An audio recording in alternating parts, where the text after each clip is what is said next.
Home run number 39. Ties Ken Griffey Jr. for the most home runs by a Mariner. On Sports 1440. Runners go. Devers launches one out to right field. Eli White back and gone. Don't poke the bear. Presented by PlayAlberta.ca, Alberta's only regulated online gambling website. Oh, yeah. It's in the one deep to left field, and the Astros have the lead. Bryce Matthews continues here in Arizona. Third home run in 2 games.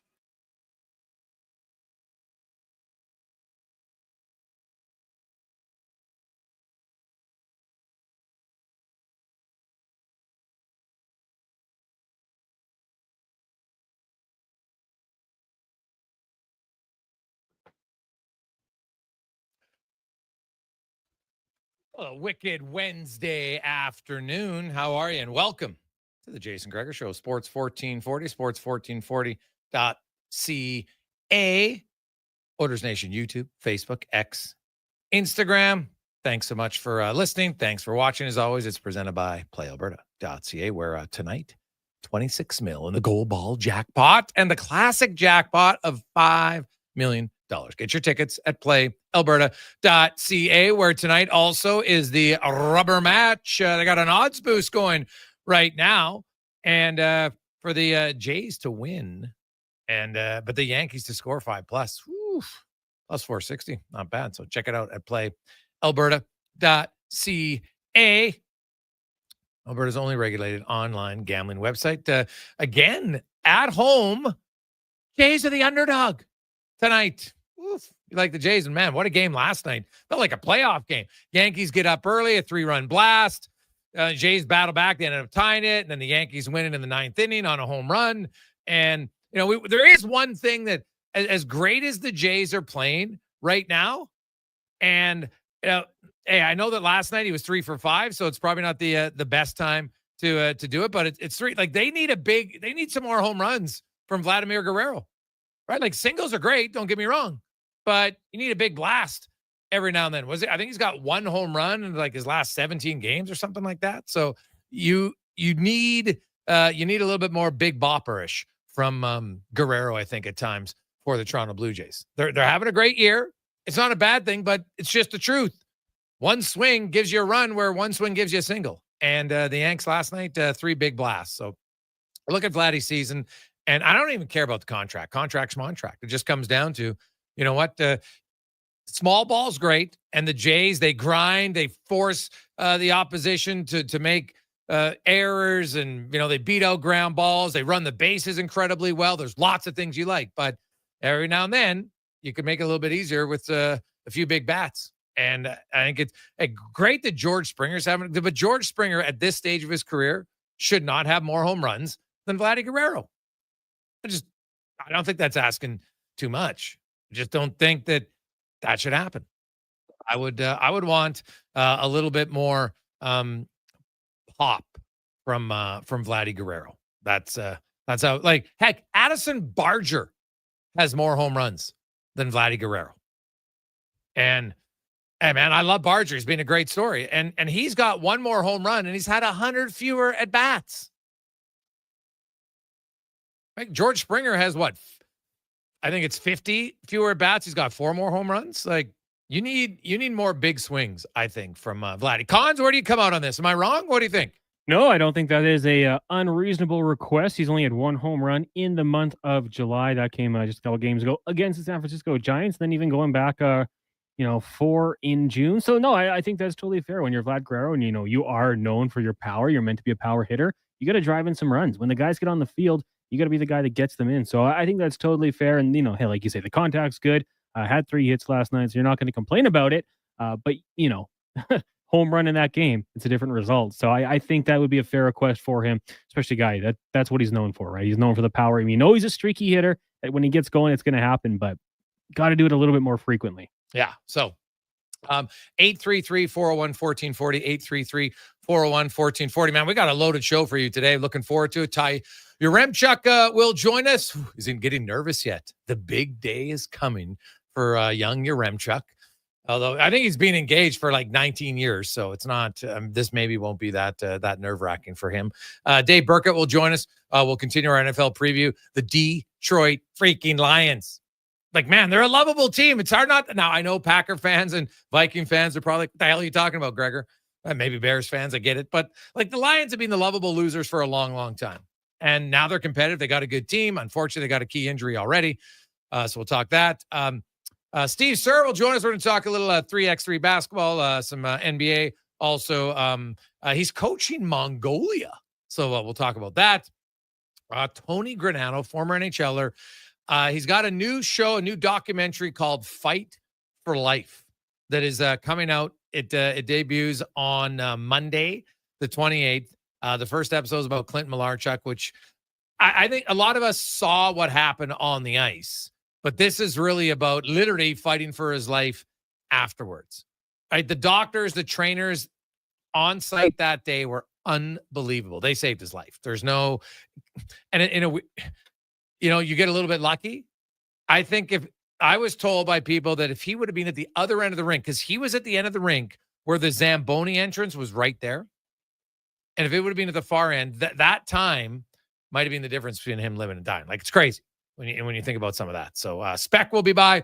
We'll talk a little green and gold. We're going to talk more about the Edmonton Oilers today. In one second, we'll get your thoughts on the fact that, Chris Knobloch, he told us yesterday on the show, I wrote the article about it today at OilersNation.com, that look for some more emphasis on skill for the Edmonton Oilers. I think this is great. And skill development, skill enhancement.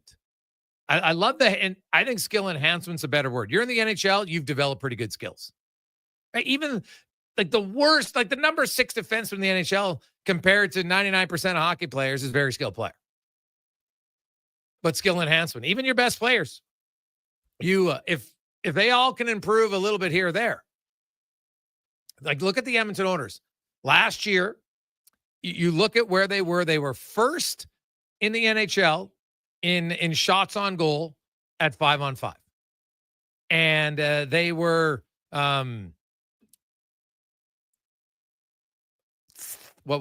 second in high danger scoring chances, 13th in goal scores, which isn't not bad, but they were 27th in shooting percentage. So first in shots, second in high danger, like the best kind of chances. The Oilers were awesome at creating that 5-on-5, but their finish rate, not great. 27th shooting percentage overall. So when you look at that and just think, and because by the way, the Oilers, this is not a one-off, because in 2024, the Oilers, guess what? First in shots on goal, first in high danger chances. So they've created lots. Now they were third in goals 2 years ago, so they finished better. They were 14th in shooting percentage, so still decent. But when you look at how much they're creating as a team, working a little bit more on skill enhancement, 5, 10, 15 more goals over the course of the season because of that makes a big difference. Right? Like, it's not going to be 50 goals. Right? The Oilers score a lot. But when you create that much consistently at 5-on-5, that's why when I see people who think, oh my God, the Oilers, like, oh geez, they're going backwards, I'm like, I might pump the brakes. The Oilers just went through the Western Conference and they dominated Vegas and they dominated Dallas. Now, they slept-walked a little bit early in that series against LA, no doubt. They were not good. But after that, they went 12-2. So I know that Florida's good, and Florida's beat them 2 years in a row. But the only way they have to worry about Florida in the playoffs is if Florida wins 3 rounds as well. So that's, if I'm Edmonton, I just keep doing what I'm doing. The makeup of our team is it's good enough to get you to the Stanley Cup final. That's pretty darn good. So we'll talk more on that skill development philosophy from Chris Knobloch that stems from his time in junior in the American League, where you had more practice time. There's no doubt. In junior, sometimes you only play on the weekends. AHL weekends, you had a Tuesday game, maybe a Wednesday game here or there, but you just had more practice time. So it helps. Also today, shout out to Spec. He had his golf tournament out at the quarry today. I woke up, the day looked fine and a little bit chilly. It's windy.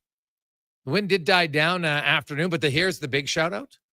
That golf tournament ran smoothly. I had to leave so I could get back here in time And at 4.5 hours at a charity tournament, we were done 16 holes. And the fellas were too. So, you know what? They would have been done in likely under 5 hours, which for a charity tournament, damn good. Sometimes you can't go play at a public course on a Saturday in under 5 hours. So kudos to them. Got it moving along because, hey, I know many of you play in the charity tournaments. I love it. You know, it's there to raise money, but when you're waiting on every hole, it becomes a little tedious. So that was not the case. So shout out to him. I know Spec had nothing to do with the organizing. He couldn't organize a one-man parade, but the people at Sports Central and everybody out at the quarry to get it going, it was awesome.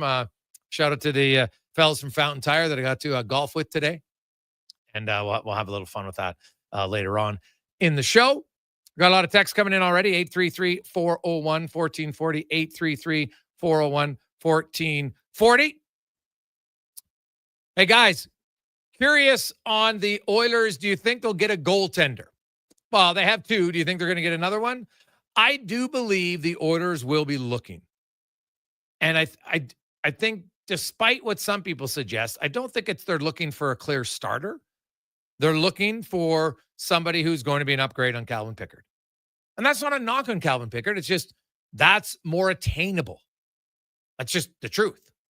So I think that's an area that whether it's in training camp, when you start to see some guys who potentially could be put on waivers, maybe there's another Shelovs type of deal, right? We've talked about it with Woodley. We mentioned it for a few weeks. Like, what did I say? DiPietro in Boston is a player who, if you got Korpisalo and you got Swayman, is there room for DiPietro? Now, maybe they're disgruntled on Korpisalo and they let him and they try to put him through waivers thinking he won't get claimed. That could happen, but we'll see. So I wouldn't. Hey, I know that Oiler fans always like to know what's going on with the goaltenders, but I don't think there's anything new. Hey, Greggs, I haven't heard an update on McDavid. Anything on McDavid? No. I said this from the get-go. I don't expect anything to happen with McDavid real serious until after Draisaitl's wedding, which comes up. I think it's on Sunday or Monday. I know it's later this month. And so I think once that's done, then in August, I always felt like there was a chance. Remember, Draisaitl signed September 3rd. And they didn't hire Stan Bowman until like 3 weeks into July. So could it be mid-August for McDavid? Yeah. I don't think there's a massive rush. I think both sides are well aware of what the other side is looking for. They're well aware of what the other side offers. I've said it, and I've said it for over a year. I firmly believe Connor McDavid is going to resign. I know diehard fans, I don't have the emotional connection that you do to the team, so I get it. But I don't have any concern that he's not going to sign in Edmonton. Now, the term, we can discuss that. I think, honestly, that should be the conversation. What do you think the term is going to be on the contract? Is it going to be 4 years? Is it going to be 5 years? Is it going to be 8 years? That's a question. I'd be stunned at this point if it's 8 years. Just for a variety of reasons, the new CBA changes, even though it doesn't impact it, but it definitely changes it. So we'll see. Hey, Greggs, anything new on Ford and Fajardo? When's that going to be announced? Tomorrow is when you'll figure out. Basically, the coach is going to wait till the depth chart, which I don't really understand, honestly. I fully expect it will be Trey Ford starting. Now, that'll be game 6 of the season. It's kind of been an odd start for the Elks because it'll be game 6, but it's week 8 of the season already. And they've already had 2 buys. So when I look at this, their plan was Trey Ford. I think he was trending up, and then he had a hiccup. There's no debating that. He had a hiccup. So now I'm a big believer in I want to see how players respond. Right? It's easy to just, a guy had a bad game. Now I'm going to throw him to the curb and bench him. To me, that wouldn't make any sense. Like you're going against what your initial plan was and what you said all year long. So I think the coach, trust me, they know who's starting. It's Wednesday. They knew on Monday which quarterback is starting. Now he's not going to say it publicly, and that's fine. I'm not a big believer in those things. Like, is Saskatchewan going to game plan significantly different for Ford and Fajardo? Sure, they might have. And I know that there's the theory is, hey, if we can get them to watch a half an hour extra film on Fajardo, that's less film time on Ford, that can be a benefit. Okay. I don't know how much they do. It's a question. We'll have one of the rider coaches on, I think, tomorrow on the show. So it is something to look at. Hey, Greg's, I missed it. What was your obscure stat yesterday in the playoffs? You said, well, the interesting one to me was that in the playoffs last year, Nugent Hopkins didn't draw one single penalty. It's just an odd stat. It's not a criticism. Guy had 22 points in the playoffs. It's not a criticism. Played at the broken hand. I just found it interesting when I was looking at all the penalties. And by the way, the Oilers average more power play opportunities per game in the playoffs than they did in the regular season. I know people always say, oh, you know what? They let way more go in the playoffs. Maybe, but they still call more, funny enough, especially last year because they hardly called anything. It was the lowest power play opportunities per game in the history of the NHL. Brutal. Like, I'm sorry, that's brutal. The game is getting quicker than ever, and you're telling me that in a 2-year span, there's 1,000 fewer power plays across the NHL? And people just are like, well, that's normal. It's not normal. It's terrible. I went and looked at the NFL. There's almost no change. And like, you go up a little bit here or there for the total flags in the league. Some teams go up each year and it differentiates there. That's valid. But it wasn't a massive drop. Oh, NFL players, they're more disciplined now. They're smarter. No. The NHL is getting quicker, and magically there's fewer penalties. I'm sorry, I don't buy it for a second. I will never buy it for a second. I thought last year was a year where the NHL, they lowered their standard on what they were going to call. They just did. And if they don't change it, it's going to continue, and it's a trend that goes in the wrong direction. In my eyes, I think it goes in the wrong direction. I know where you come out on it, but that's where I come out on it. 833-401-1440, 833-401-1440. We'll come back. Hey, we are going to talk a little Vladdy and more on the Gregor Show, presented by PlayAlberta.ca.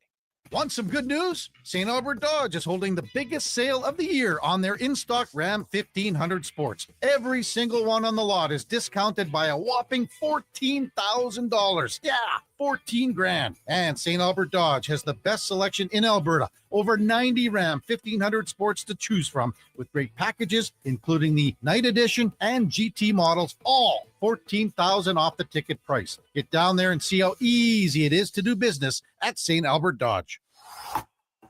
Come for Canada's largest trade shows, the biggest names in entertainment, exhilarating sporting events, and more. Stay for the experience at the Edmonton Expo Centre.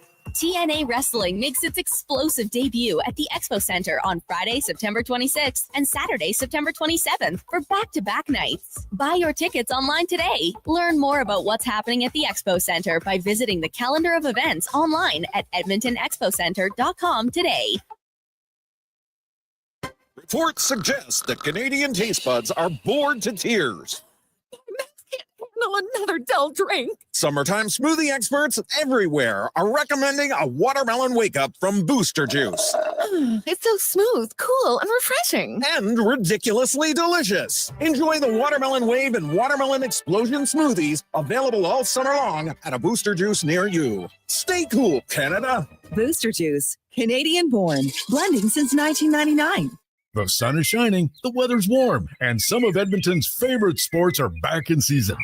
If you're looking for the cherry on top of a perfect summer day, check out Play Alberta to experience casino, sports, and lottery all in one app. Download the Play Alberta app today and deposit $20 or more with promo code SUMMER to claim a $100 casino bonus. That's promo code SUMMER for a $100 casino bonus on us. Redeemable once per Play Alberta account. Remember, if you gamble, please use your game sense. Reports suggest that Canadian taste buds are bored to tears.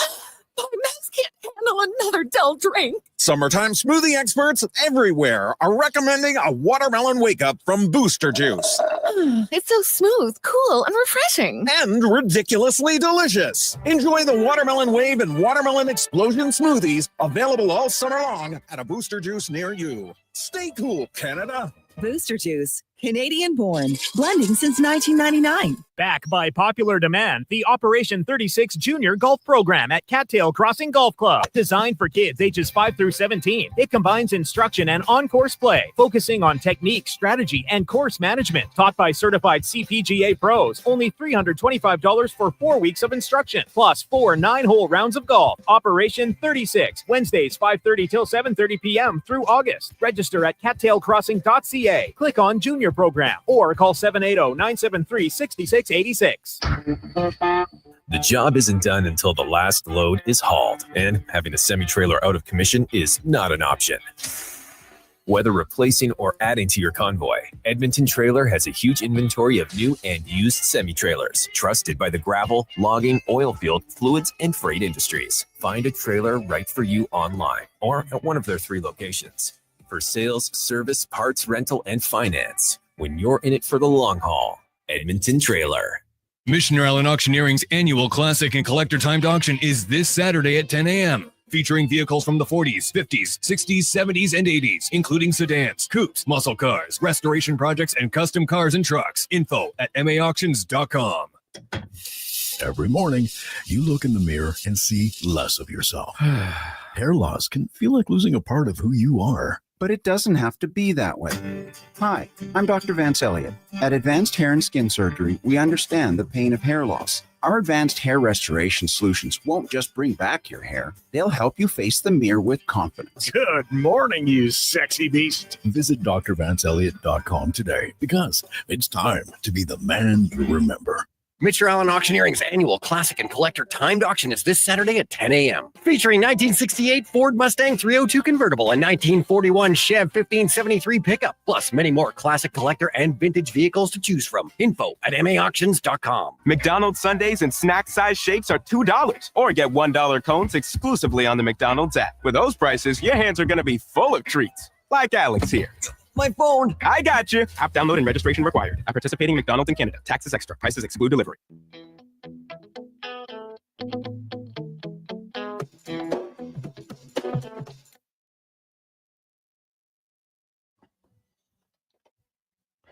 Portions of this hour brought to you by Leading Edge Physio. From weekend warriors to professional athletes, kids playing soccer to grandparents in the garden, rotator cuff tears and tendinitis to post-surgical knees and hips. We fix your body. Life shouldn't hurt. LeadingEdgePhysio.com. The Jason Gregor Show. The best of Edmonton sports talk and beyond. This is Sports 1440. Presented by PlayAlberta.ca, Alberta's only regulated online gambling website.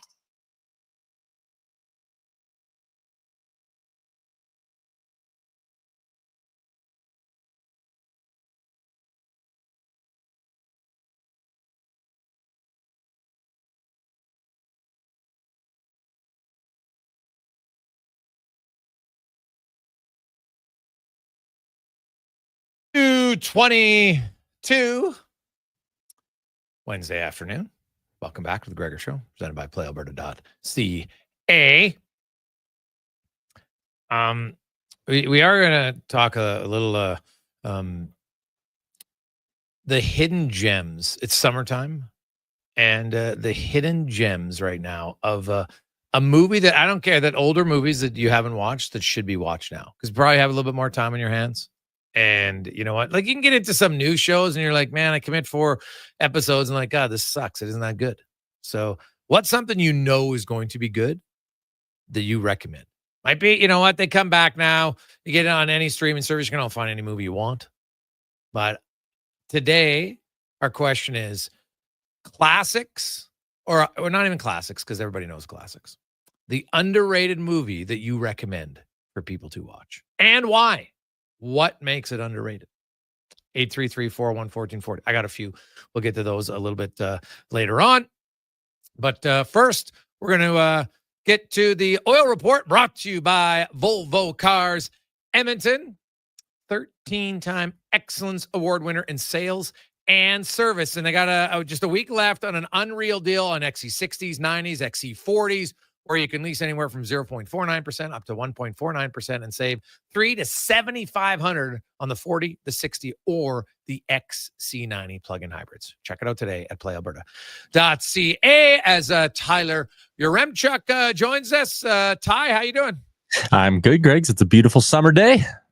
Oh God, it was a little windy earlier on, but it's definitely it turned out pretty nice in the afternoon, no question. Not too hot. It's actually perfect golfing weather, to be honest. So quite like that. It was good. But we'll get to the Oils in a second. But Vladdy Guerrero has 13 home runs, Yaremchuk, and George Springer has 17. Barger has 14. And I know, hey, Vladdy's doing lots of good, but he's got to start hitting some more big shots here, does he not? Yeah, he absolutely does. And this is something I know a lot of Jays fans have talked about. I actually give a lot of credit to Joe Siddle, who's doing color commentary right now on Sportsnet. He's actually been like pretty actively talking about this too. Like, yes, the grind out an 8-pitch at bat and slap a single the other way, that's great. And there's a time and a place where like you need to do that. There's also a time and a place for Vladdy to say, you know what, I'm just putting my foot down and I'm trying to hit this ball 500 feet because that's what makes him special. That's what makes him unique. There's a bunch of hitters in the majors who can just shorten up and chop hits the other way. But the reason Vladimir Guerrero Jr. gets $500 million plus on that extension is because he can change the game with one swing of the bat. I think back to that game yesterday where he had a chance. The bases were just loaded off of a walk. He's facing a rookie pitcher and he goes up there and the bat's stapled to his chest for the first pitch, which, yeah, traditionally you have a young guy who's in trouble with his command. You're going to make him find the strike zone and earn it. Was a fastball right down the middle. That's one where with the bases loaded, Vladdy can't be scared. So I'd like to see him, play a little bit more fearless. He's just playing a little too safe at the plate right now. I totally agree. Right? Like, take a strikeout every now and then, man. You got to. I don't see him swinging necessarily for the fences. Like, he should be leading your team in OPS all the time. He's not leading their team in home runs. He's not leading their team in RBIs. Like, he's there to have the big hits. Right, it can't just be for average and on base percentage is nice. Don't get me wrong, but man, his slugging percentage is, I don't even think it's top 5 on the team. No, and it's almost like an overcorrection from last year, right? Which is weird because Dave Popkins takes over and it was like, hey, there's going to be this organizational philosophy. He's their new hitting coach. He took over for Don Mattingly, and Mattingly had that more like traditional put balls in play, play small ball approach. And the new guy was supposed to come in and teach nothing but raw power. And we see what George Springer's been able to do and the adjustments they had Barger make in AAA. Now he's back up and he's mashing the ball. It's weird to see Vladdy go the exact opposite way, but again, hopefully this is something that he can kind of snap out of here, because it's not also like his numbers are like so poor that like he can't come back from this. If he has a good, and he's done it plenty of times where for 3 weeks he's the best hitter in baseball, if he goes on one of those runs and he helps the Jays win an extra couple of games here towards the middle of August, then I feel like we might forget about these struggles pretty quick. Yeah, well, hey, he's got to get going. There's no question about it. And the good news is, despite him not being like a center of their offense, they're scoring tons of runs. They grind it out. They do make it hard on opposing pitchers. We've seen that in both games here against the Yankees. They can grind out at bats, and even if they don't get hits from it, it just extends an at bat. That they're beating out ground balls, they're forcing errors. Like the biggest improvement I've seen on the Jays is how they run the bases this year. Like last year, really the last few seasons, there were at times just a comedy of errors on the bases. And now the Jays run the bases with authority, conviction, and they really, they put the opposing team in positions to make mistakes defensively. Yeah, and I give the veterans on this team a ton of credit. Like even going back to last year, guys like Chris Bassett, Kevin Gausman, George Springer, they were like pretty outspoken about the fact that they really didn't like the style of baseball that the team was playing. And to the organization's credit, I was reading some stories about this. The organization like heard that through the media and kind of brought those players in and were like, all right, like let's work together and figure out the next step forward here, because last season, the way they played, it was never going to be good enough. But you're right. You look at the way they've beaten or won some of these games against the Yankees, which have obviously been so pivotal over the last 5 weeks here and have kind of turned around their season going back to Canada Day. Like they didn't do that by just mashing a bunch of home runs. It was a part of it, but they play just incredibly clean baseball. The other thing I love, they are so versatile. Addison Barger goes from right field to third base, and Clement goes from third to second, and Loperfido comes up from AAA, plays both corner spots in the outfield. Davis Schneider pops in, plays left field, plays right field. Like the way John Schneider can massage this lineup and give himself different matchup advantages throughout a game once teams get to their bullpen, it's really, really impressive. Tyler Yaremchuk joins us. Ty, let's switch over to the Oilers and the summer. There's not a lot of news, but we had Chris Novak on the show yesterday, and the biggest thing that I came away from is when we talk. Okay, they got a new goalie coach. Sure, that Pete Aubry's going to bring in some changes. Paul Stewart now is going to run the defense. That's a change. But Connor Allen, after listening to Chris Knobloch, he might be the biggest addition to the coaching staff. And he wants more focus on skill enhancement of his players. That they're going to have a plan and a strategy with more practices that are skill development, not skill enhancement, and just, refining your skills, keeping them fresh. And when you look at it, the Oilers, 2 seasons in a row, they've had the most shots on goal, 5-on-5. They were first in 2024. They were second in high danger chances created the last 2 seasons. Goals, they were good 2 years ago, third. Last year, 13th. 14th in shooting percentage 2 years ago, 27th this year. And to me, they are very good at creating shots and creating high danger chances, right? And it's not just McDavid and Draisaitl. Obviously, they do some, but their whole team but their finishing rate hasn't been good. To me, this is an overdue philosophy, and it's one that clearly shows, I think, this Chris Knobloch and Stan Bowman now kind of taking hold of the organization. Yeah, and a guy I talked about a couple of times this week on my show that I do at noon, like Vasily Podkolzin. Everyone's all, okay, Howard and Savoy, and what kind of an impact can they have? But what if Vasily Podkolzin, who seemed to work well with Draisaitl seems to really like playing with him. He did basically everything you could ask of him last year, except score at a rate that's acceptable when you play that many minutes with Leon Draisaitl. But what if you can get a skills coach and Allen works with him and he's only 24 years old? The idea that he's at some sort of ceiling, or we know exactly what Vasily Podkolzin is going to be for his whole career, like we're definitely not there yet. There's room to grow. What if Vasily Podkolzin can find his scoring touch and he goes from 8 to, it'd be a big jump, but if he can start shooting the puck more, what if he went from 8 to 18 goals? Like, how much different do you feel about the top 6 if Vasily Podkolzin is not only a good forechecker and he's on the penalty kill and he's doing all these other things, he's a buzzsaw, but then he gets north of 15 goals on the season? I think about Trent Frederick. Like, this is a guy who, playing on the Boston Bruins in seasons where he averaged, I'm looking right now, 11.55 a game and 13.45 a game, scored 17 even strength goals and 16 even strength goals.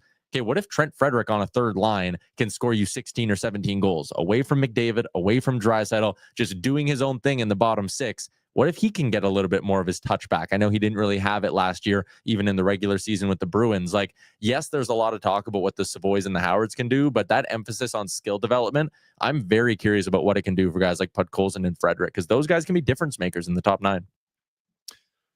Well, for sure, Podkolzin, like, you know what? Can the guy get to 15 goals? You would hope so, right? 15 to 17, because that's mainly going to be 5-on-5. He's not a power play guy, right? And that's pretty deep, pretty good production. Like, I've said it all along, I'm tempering my expectations on Ike Howard. I know when he got acquired, everybody's all excited. And, he's going to play with McDavid. I'm like, well, okay, pump the brakes. He's going to get a look. I don't discount that. But college to the NHL is a massive jump. It's a massive jump. I hope he can make it. Obviously, it'd be a benefit for the Edmonton Oilers, no question. But they've got other guys on the roster who themselves, you mentioned Podkolzin. What about a veteran? Like, to me, maybe the biggest wild card on the Oilers is the 29-year-old, and I guess we have to call him first-year player because he by NHL standards, he's not a rookie, but he's an NHL first-year player in David Tomasek. He led the Swedish Elite League in scoring, which is very hard to do. And 2 years ago, he led him in goals. So I wonder and say, here's a guy who clearly has comfortable playing against men. I know it's not NHL players, but still men, strong, all that stuff. Could he possibly be a surprise? Maybe he's only a bottom 6 winger, which is fine. Nothing wrong with that. But he's my wild card as to what to expect out of him. Yeah, I'm very intrigued with him coming into camp. And again, talking to Stephen Ellis, who's obviously watched his games because he watches every level of hockey all throughout the year. He thinks Tomasek's a guy with double-digit 12 to 15 goal potential, stepping into the league next year. And you're right. Everyone needs to check their expectations on Isaac Howard because, I still get people, do you think he can win the Calder? And it's like, no.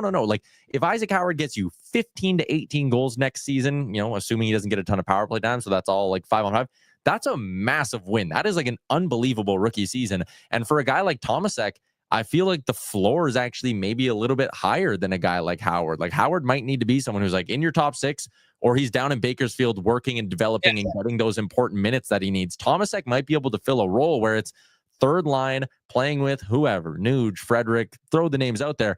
But if he gets you 12 to 14 goals even on you, it doesn't have to get to 15. If he gets you 14 goals next year on your third line, that is an A+ pickup from Stan Bowman.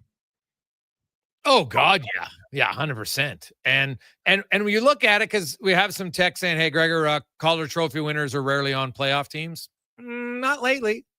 So look at Lane Hudson, playoff team.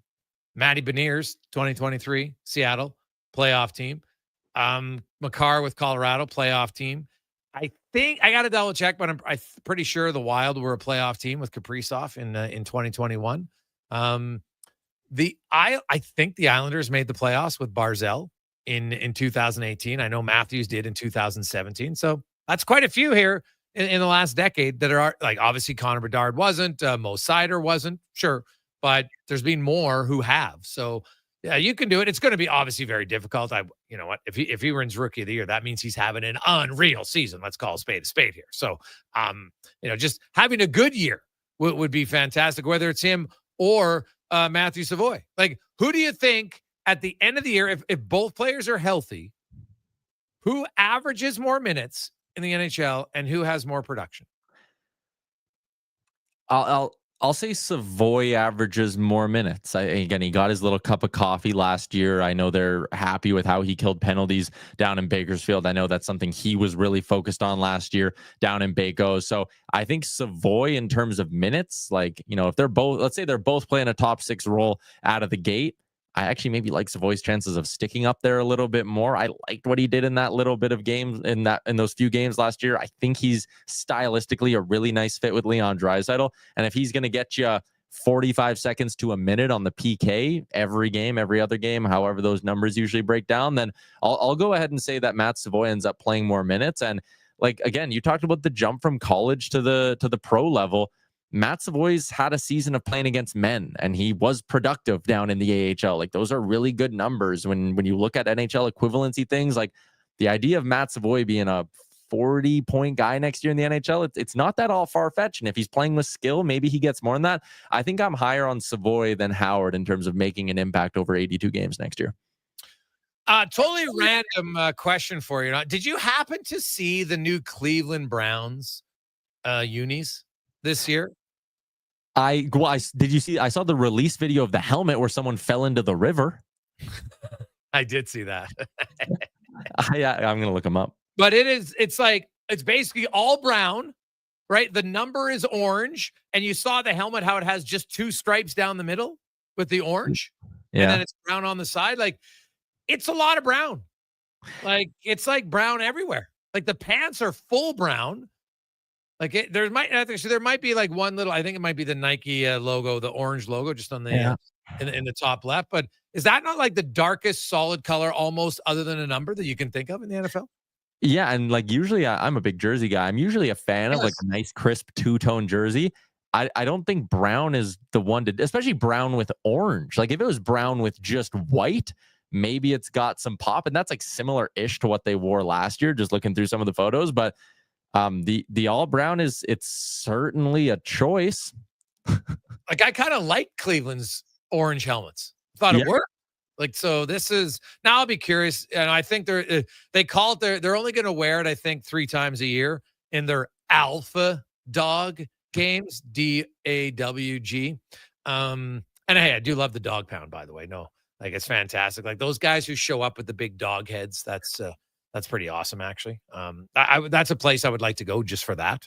But that uni, man, I know you're definitely more of a uni guy than I was, so that's why I was curious your thoughts. I'm very, very high on the Buffalo Bills, obviously being a Bills guy, bringing back the red helmet for their final game at Highmark this year. It looks sick, and it's just an instant throwback to when you see the picture of Josh Allen in it, it's man, that's just the Jim Kelly era. It's sweet. Oh, yeah, they're going with the, yeah, exactly. That's what you think of, right? With the red helmet. That's, for a Bills fan, it's pretty iconic helmet, right? Yeah, it's sweet. I don't know if you've done any research into some of the technology in their new stadium, because it's still going to be an open air stadium, but they've gone so far in on this thing where the way the wind swirls down on the field will feel differently than in the stands, and the mechanisms they have on the parts of the roof that cover the fans and where they sit, it's all this stuff to make sure it can melt away and not pool down into the stadium. It's really cool. I think there's a 7-8 minute video on YouTube that's worth the watch.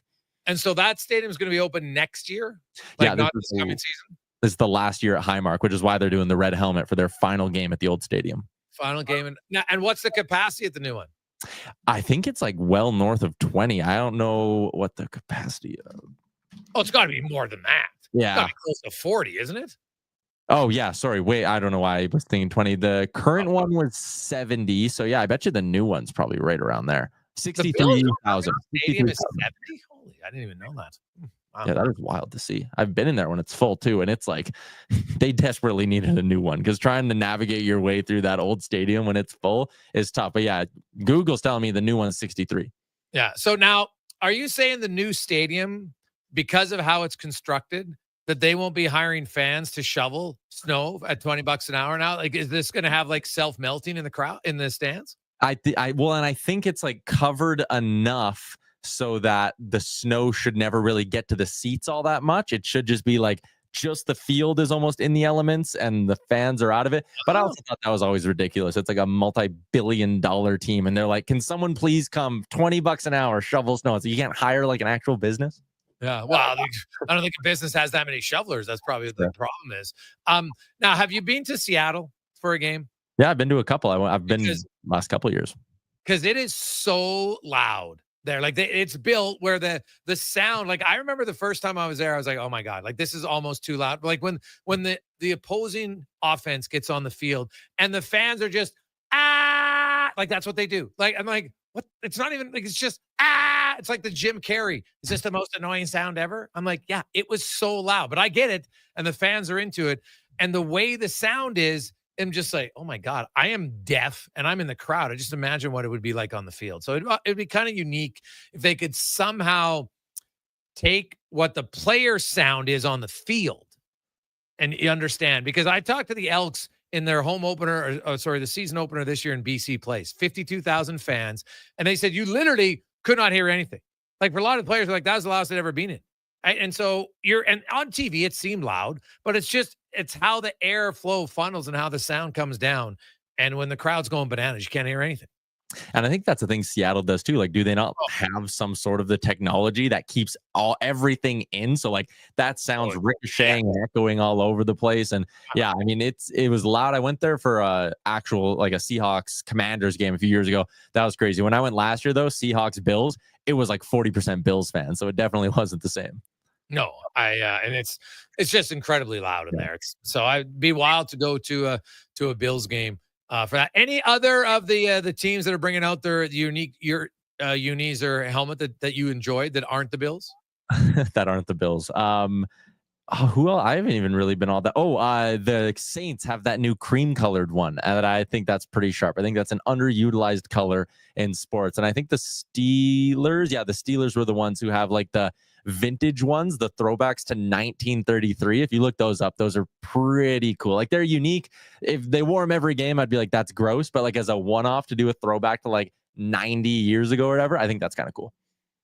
Awesome stuff, my man. Have a great week. We will chat with you again soon. See you, Greg.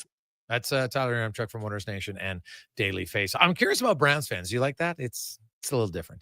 When we come back, we'll talk about the Lions. Imagine if they could somehow bring Barry Sanders back. Oh my God. Like if there was one player that you could bring back for your organization in their prime, when I look at the Detroit Lions and I say, okay, Barry Sanders, like obviously Oilers fans are going to be like, hey, Gretzky, but you're spoiled. You've had McDavid. Like he's pretty damn good. There's nobody that's compared even remotely close to Barry Sanders for the Detroit Lions. Like they got some good running backs, but none of them are Barry Sanders. So I'm trying to think of like a guy for any team that I look and say, damn, like the Lakers have had lots of great players. Lots, right? Pittsburgh. Well, I got Lemieux back. Do I want Jagger? Just had Crosby, right? So that's what's unique about it. But you still probably might take Mario, to be honest. But the difference is, though, how many games am I getting of? That's the key. Take a quick break. We'll return. Barry Sanders isn't coming back, but can the Lions come back and be dominant again? We'll find out. The Gregor Show presented by PlayAlberta.ca. Rivalries run deep in Alberta football. Edmonton all the way. Calgary rules. But when it comes to the best snack for three-down fun, there's no Battle of Alberta. It's a clear winner. Wilhauk Beef Jerky. The one thing every Alberta fan agrees on. So whether you're watching the game from your recliner or in the stands, make it a part of your game day. Wilhauk beef jerky, because you don't win games with salad. Only available in Leduc.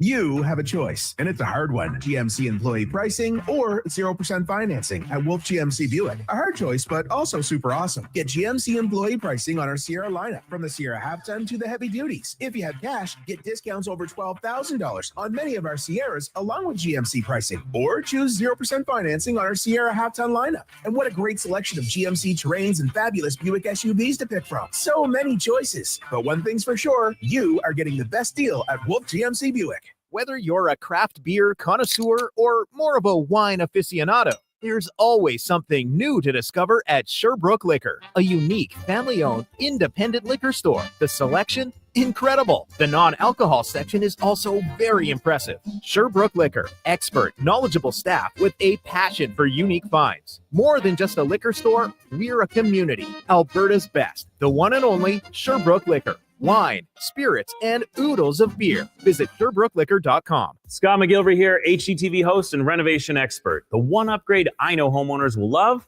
better, fresher Culligan water straight from the tap. Culligan's Aquasential reverse osmosis filtration system takes your water to the next level. With up to 7 stages of filtration and 14 filter options, they're certified to reduce over 90 contaminants. Your tap water is about to get a major upgrade. Safer water that tastes great. Get started with a free in-home water test at Culligan.com. Culligan, water you love. Easy airport parking? Choose Park to Go. Edmonton's top-rated provider on Google. Book self-park or valet and save up to 30% with promo code RADIO. Visit park2go.ca. That's RADIO. Portion of this hour brought to you by Sherbrooke Liquor, the best place for wine, cocktails, and beers from all over the world. Also, a variety of excellent non-alcoholic options. See more at SherbrookeLiquor.com. The Jason Gregor Show, the best of Edmonton sports talk and beyond. This is Sports 1440. Presented by PlayAlberta.ca, Alberta's only regulated online gambling website.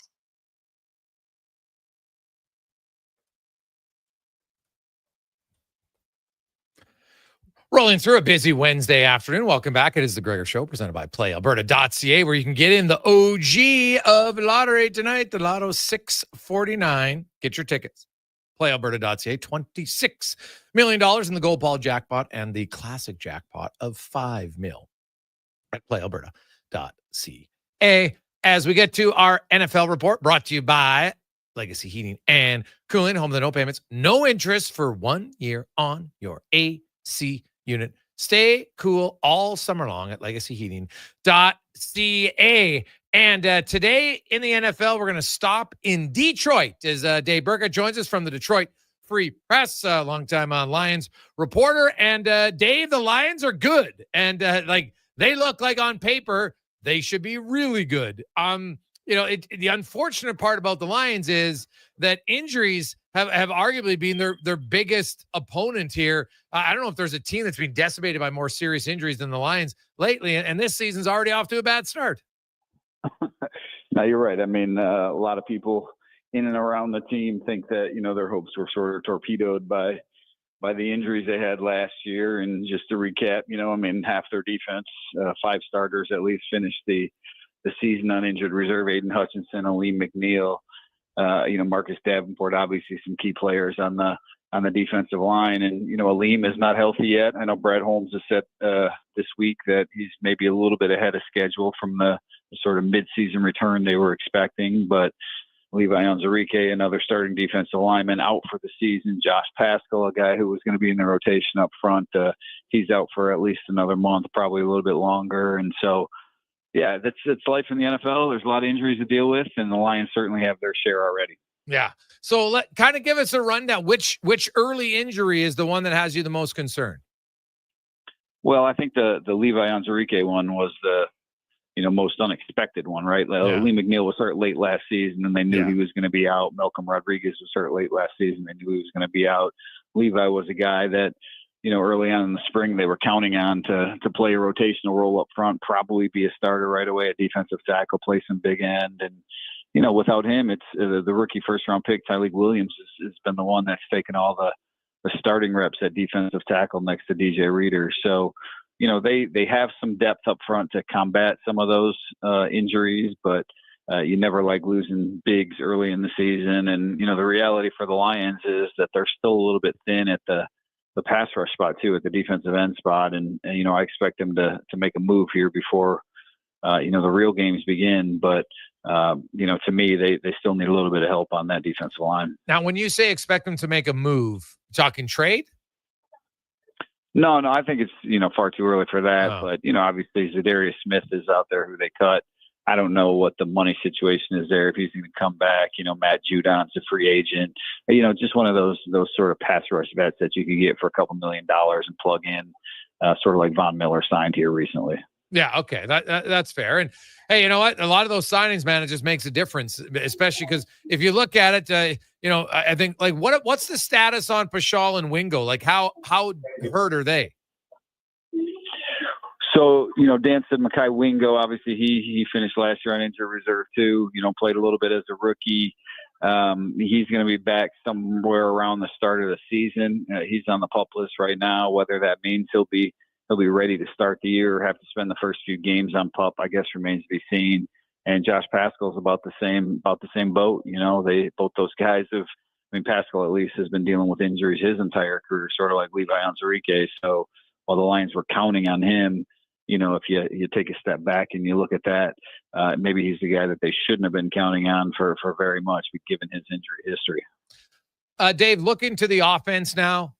Jared Goff has come in. He's looked really good. You got Gibbs, you got St. Brown, Jameson Williams, Sam Laporta. I guess on the offense, who are you expecting? Is this just going to be by committee? They got lots of really good players, or do you think there's somebody who's going to be the centerpiece? Well, no, they do have arguably the best, skill position talent in the NFL. Two pretty good running backs, Amon-Ra St. Brown, Jameson Williams, Sam Laporta. That's 5 real weapons that they have on offense. And they're going to spread it around. Look, Amon-Ra is going to get another 100 catches. He always does. And Jameson's the deep threat. And, if you're talking fantasy purposes, I don't know that there's anyone better than Jahmyr Gibbs, given what he does in the run game and the touchdowns he scores. And, he said he's going to play a bigger role in the pass game this year. So, he's going to be a focal point, but it's really, it could be anyone, any given day. And the biggest question for the Lions on offense is that offensive line. Frank Ragnow retired. Rookie Tate Ratledge is probably going to start at center. He's never played center in a game before. He was a guard in college. And, Christian Mahogany is taken over at one of the guard spots. He made 2 starts last year as a rookie. So, that line was the engine for this offense the last couple of years, one of the best in the NFL. And, they still have some pretty good parts, but they've also got some question marks on the interior line in particular. They had an unreal season last year. Obviously, it didn't end the way they want. Right? They're in a tough division. When you look at their schedule and you look at everything, like is 12 wins a realistic expectation? Is that still too high? Or what do you make of this season for the Lions? And is most of it based on can they stay healthy? Yeah, look, they're going to have, when you throw in the fact that they've got 2 new coordinators, they lost 8 coaches overall. The questions on the offensive line, I think there will be some growing pains early in the year, and that's when a lot of those tough games are. They open on the road at Green Bay.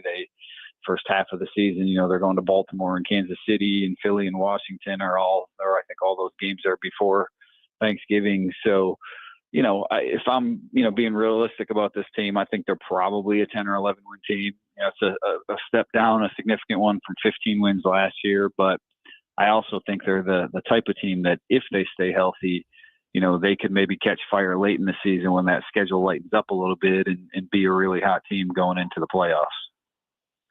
Dave Birkett joins us talking a little bit about the Detroit Lions, their upcoming season, obviously. Now, Aiden Hutchinson, that was a huge loss for them. How's he looked? And, are they bringing him along slowly coming off of that injury last year? What's your I know a lot of guys barely play in the preseason anyway, but yeah. What's kind of, is everybody expecting him to be 100%?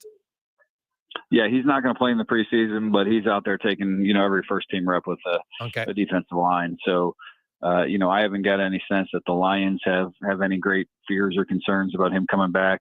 it was a broken leg. There was no ancillary damage to the knee or anything like that anyone was worried about. So, look, he's got to, show it on the field, and we'll see, if he can get back to that form he showed beginning of the year last year. But he was a defensive player of the year candidate last season, and I don't expect anything will change this year. Lions are going to count on big things from him in the pass rush. The NFL is very unique in the sense that every round of the draft matters right away because you have lots of guys who play. You look at their draft class. How many of them do you expect to be starters, if any? Well, the first two picks, Tyler Williams, you mentioned him. He's going to start at defensive tackle with Aleem McNeil out. And then Tate Ratledge, the second rounder, he's going to be their starting center. And that's really the only, contributions I expect from their rookie class this year. The third round pick, Isaac Tessa, wide receiver who they traded up to get, he's probably the fifth receiver right now. So if you see much of him, that means something else went wrong at that position. So, but those two are, the Lions draft in a lot of ways was about maintaining, right? You take interior linemen on both sides of the ball. You think you got a pretty good roster overall, and you really just want to make sure, a strength stays a strength. And Ratledge was a really good player at Georgia, but again, he's never played center. And so there will be a transition there. And Tyleik Williams was, he was more a run stopper than anything at Ohio State. And what the Lions need most on that defensive line is some interior pass rush. So both those guys are being asked to do a little something different than they did in college. What about Hassanen? I think he had 22 sacks at Boise State the last 2 years. Kind of just, I was reading all the scouting reports on him. I think he's a real raw guy with huge potential. Does he just kind of need to be coached up at the NFL level? Is this a guy you think down the road might help them? But yeah, very raw. He's probably not going to be in the rotation right off the bat. But again, some of the injuries, allow or give him a path to playing time. So, I don't know that he'll have a big role. And if he plays, it's probably in a very defined, spot on the field or packages that they would use him in.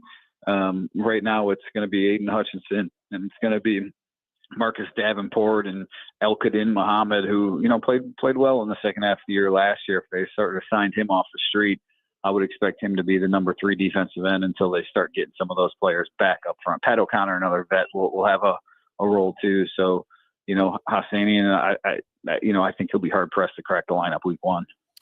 And you mentioned the coaching changes. Like, that's significant. 8 total coaches, both coordinators. How much of an impact or what? I guess let's start. How different do you think the play calling, if any, is going to be offensively? Well, there's a couple layers to that. Obviously, John Morton, their new offensive coordinator, was with the team in 2022. He helped Ben Johnson put the playbook together, and that's part of the, what the lure was in hiring him. So there's some familiarity, and that should help. But Ben Johnson was elite. He's right up there with Kyle Shanahan and Sean McVay and Andy Reid in my eyes when it comes to calling plays. So, that's a loss, right? Just like losing a player, just like losing Kevin Zeitler in free agency. That's a big loss for the Lions. And same thing defensively. Kelvin Shepard was, he's been on staff since Dan Campbell took over, and the Lions have been grooming him to be the next defensive coordinator. So there's a lot of familiarity there, but he's never called defensive plays in the NFL. So, I think for both those guys, there's reason to believe that, the Lions can sustain what they had going under their last coaches. But ultimately, those guys are going to have to prove it on the field. Great stuff. We really appreciate the rundown, Dave. Enjoy the season, and hopefully the Lions can avoid any more serious injuries. I like to see the teams have their best guys on the field, and obviously they were unable to do that last year. For sure. Sounds good. We'll talk to you again. You betcha. That's Dave Birkett joining us from Detroit. And Cons, you might be the one guy who's because the Chargers have a lengthy history of key injuries at time. But like the Detroit Lions, like they were decimated. Honestly, I wonder what could the Lions, like that was a very much a what if season if they were healthy last year. Yeah, absolutely. Aiden Hutchinson, like going into the playoffs, that guy, like Dave said, like he was a defensive player of the year candidate. He was, leading the league in sacks, I believe, when he went down with such a gruesome injury. He's a game changer. How much are some of those playoff games different if you have him getting to the quarterback? So yeah, it certainly is something for them. They're going to have to stay healthy, and especially with their key players. And I mean, it's unavoidable in the NFL, right? We see it every single year. I think the Miami Dolphins, they lost Artie Burns, which is looking like for the year with an ACL cornerback, and then an offensive lineman had to be airlifted. Like it's day one, and we're already seeing these happen. So it's going to be the same old thing every season. The best teams are going to be the teams that stay healthy, and the Detroit Lions, not a great start for them. I wonder if anything changes, strength and conditioning. Even with that, sometimes things just happen. A player rolls up non-contact injuries. So hoping for them to stay healthy. Like you, I want to see everyone out there at their best. Yeah, no, I'm totally with you. Jason Gregor, Connor Halley, Sports 1440. I'm really looking forward to the Tony Granado interview, but also we'll get to, we have a few topics, got a lot of text to get to, some recommendations from you, the audience, coming up after the Con Man, and a Sports 1440 update brought to you by 01 Hockeyology, training that improves your game. AI-driven treadmills, full ice drills, small area games, data-backed coaching will take your offseason to the next level. And monthly memberships, $300 a month, gets you 18 on-ice or off-ice sessions. Your choice. Great deal. Sign up today, 01.ca. ZERONE.ca. This is the Sports 1440 update. Another busy day in the majors with 15 games on the schedule. The Jays will take on the Yankees. That one gets going just after 5 o'clock out in Toronto. That's a prime video game. Right now, Rockies up in the Cards 5-0 midway through the 7th. The Astros trail the Diamondbacks 1-0. Brewers have a 6-2 lead over the Mariners, and the Dodgers and Twins tied at 1 apiece earlier this afternoon. Reds got past the Nationals 5-0. Padres fell to the Marlins 3-2, and it was the Giants over the Braves 9-3. Riverhawks in action tonight, once again taking on the Apple Sox. First pitch goes at 7:35 from Wenatchee, and in the WNBA, you've got the Dream taking on the Phoenix. Tip off at 8. Women's Euro semifinal action in Germany and Spain tied at 0s in extra time. Winner of this one will advance to the final to take on England. Toronto Argonauts quarterback Chad Kelly was absent from practice today as he continues to work his way back from the leg injury. Nick Arbuckle taking all the first-team reps in practice. Looks like he'll get the start on Saturday against Winnipeg, according to TSN's Farhan Lalji. Coming up in hour 2 of the Jason Gregor Show, we'll hear from Stinger's associate GM and coach of the Mongolian 3x3 teams, Steve Sir. In here, another edition of Cam Tate's 2-Minute Warning. I'm Connor Halley. This has been a Sports 1440 update. Sports 1440, a Stingray radio station broadcasting on Treaty 6 territory. Download the free iHeartRadio app and listen to CKJR wherever you go.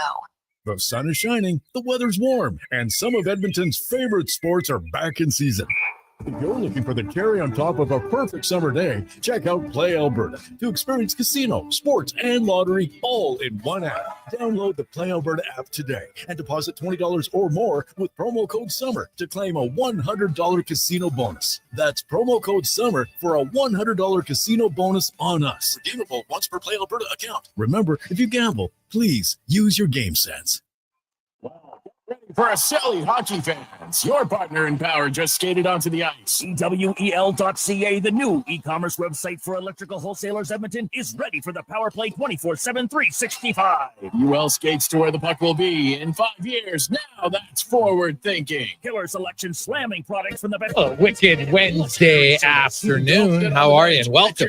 Today at UL.ca and win that project. Plug into your partner in power. Get an EWEL.ca account today. It's the Bricks Price Meltdown. Score hot summer savings with up to 40% off mattresses and a 10% instant credit towards sleep accessories. Save up to $900 off sofas and sectionals. And up to 25% off bedroom and dining packages. Plus, buy more, save more on select major kitchen appliances. Up to $500 off. Even more, find hot prices on Canadian-made pieces and get up to 15% off patio furniture. Some exclusions apply. See in store for details. The Brick, saving you more. The dog days of summer means baseball. Every weekend, Sports 1440 carries Toronto Blue Jays ball games. Ben Shulman will have the call. Grab a cold one and tune in this weekend to Blue Jays baseball on Sports 1440. Are you an elite athlete or weekend warrior and you just want to enjoy playing the sport you love with less or even no pain? Have you tried every exercise and stretch imaginable, hoping the next one might do the trick? Well, you tried analog.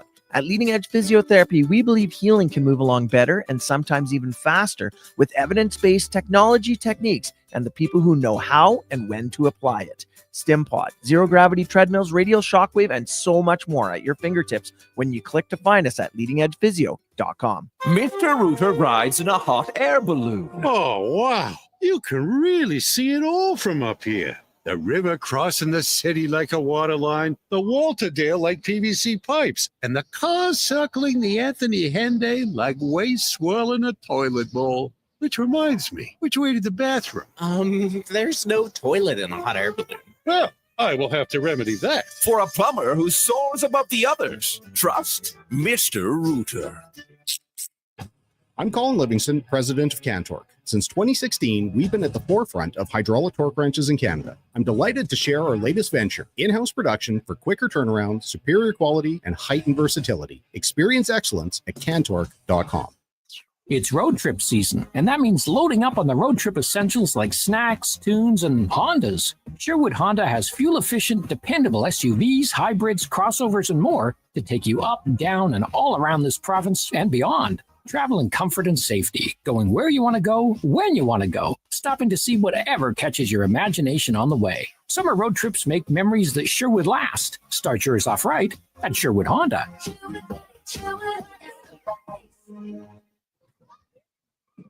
My dog ate my homework. Everyone else is doing it. But Mom said I could stay up late. Kids are great at making excuses. As parents and teachers, we're good at seeing through them. And we're not buying the Alberta government's excuses for underfunding public education, leaving our kids with crowded classes and without one-on-one supports. Go to stoptheexcuses.ca and tell the government to start funding schools right. A message from the Alberta Teachers Association.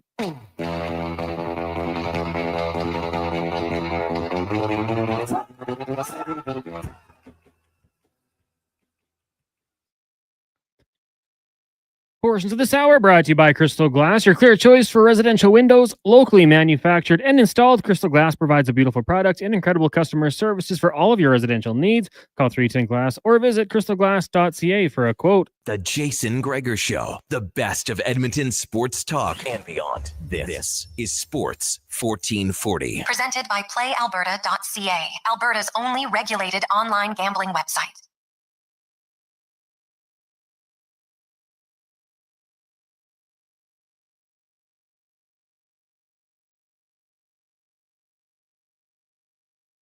It's after 3 o'clock. Welcome back, Jason Gregor, Connor Halley, Sports 1440, Oilers Nation, YouTube, Facebook, X, and Instagram. The Gregor Show is always presented by PlayAlberta.ca. Get in the game. Use the promo code Gregor15. You'll get a free $50 play. Of course, you got the Jays and the Yankees. It is the rubber match tonight. Jays win. There'll be 4 games up on the Yankees. Yanks win. And there'll be 2 back. So pretty big game. And you know what? Hey, if you're a believer in the Jays, go to playalberta.ca. Pretty good chance to pull your cake there. Kind of like it. At home. Team that has won 11 of their last 12 home games after setting the record. It's pretty good. Now, we asked earlier about underrated movies that you highly recommend. Because I know for a lot of people, got this question the other day, and I said, okay, yeah, we'll talk about it on a Wednesday. Because, hey, I want to watch a new show, but you're like, sometimes you got to commit multiple episodes to know if the show's even good or not. And then you're like, geez, I've wasted 3 episodes, and I don't really like it. Some people don't want to waste their time because you're kind of just looking for a gap filler. Right? There's not a lot of new shows, not a lot of new seasons coming out in the summer. The odd one, but most don't. So we said, what about underrated movies that people should watch? You say, you know what? I would put my name on this movie as being something people would enjoy. Now, everybody has different tastes in movies, no question. So here's some of the recommendations that we had. Hey, Gregor, Hell or High Water. It's amazing Taylor Sheridan film that few people know about. It's one of my favorite movies. 100% of the people I've recommended it to told me they loved it. Hell or High Water. Now, I'm not even going to ask the question because I know the answer. There's I think there's very little chance the con man has seen that. Is that fair? Chris Pine's in this movie. Jeff Bridges. Obviously, Taylor Sheridan plays a very small part in it. Cons, have you seen it? Have you heard of it? I've heard of it for sure. If I've seen it, it doesn't stand out. Like I am familiar with it, but I don't think Do you I've ever seen watch it. Westerns? Yeah, that one with Leonardo DiCaprio, I watched about 1,000 times because it used to always be on TBS back in the day. Young in the something. Yeah. Leonardo DiCaprio was in a Western? Yeah. Oh my God. Don't even know that. Did you know that Hell or High Water was had 4 Oscar nominations the year it came out? Best Picture, Best Supporting Actor, Jeff Bridges, Best Original Screenplay, and Best Editing. So, ooh. Bridges doesn't do bad movies, does he? Yeah. Quick and the Dead. That's the movie? That's the Leo movie. That was a Western. Really? And he was in Django. Yeah. Okay. All right. So Hell or High Water. I'm reading this. I'm very intrigued. Matt, just on the write-up alone, you might have sold me. That is a good start. It's a very good start. So there. Hey guys, Phantom of the Open, since this is sports radio, great golf movie. Phantom of the Open. I mean, I heard of it. That's why, hey, these fall right into the category of underrated. But it's a true story. What? It says that it's a true story based on Morris Flitcroft, a dreamer and unrelenting optimist. He managed to gain entry to the British Open Championship in 1976, qualifying despite never playing a round of golf. He shot the worst round in Open history and drew the ire of the golfing elite, but became a folk hero in the process. Oh my! What? How did he get in? So I guess that's what the movie is about. This interesting. I never. Cons, you ever heard about that? Nope, I haven't heard of that one. Phantom of the Open. True story. Well, anytime it's a true story, I'm intrigued. You know me, I love the true stories. So, I'm intrigued. Hey guys, The Hidden. That's all we got. Just the name of the movie. And with a screenshot of like the trailer. Keeps you on the edge of your seat. It's cops and robbers, horrors, science fiction, and action adventure all combined. Never a dull moment. It killed 37 people, robbed 6 banks, 2 liquor stores, and a record shop. A new breed of criminal. So it's a sci-fi, obviously. So Jim's big into Hidden. I don't know, Jim. I'm not a big sci-fi guy. Cons, are you? I don't mind it. This one has Charlie Skeen in it. I didn't say Charlie Sheen. Charlie Skeen. Yeah. Yeah. No, I haven't seen this one. Intrigued by it. Good movie poster. Oh, is that what you base it on? Well, you want to have a good poster, yeah. Now I do like this one. Again, based on it's based on a true story, so that's always going to get you into it. At Close Range has Christopher Walken, Sean Penn, Chris Penn, Kiefer Sutherland, based on the true story about a family gang in rural Pennsylvania.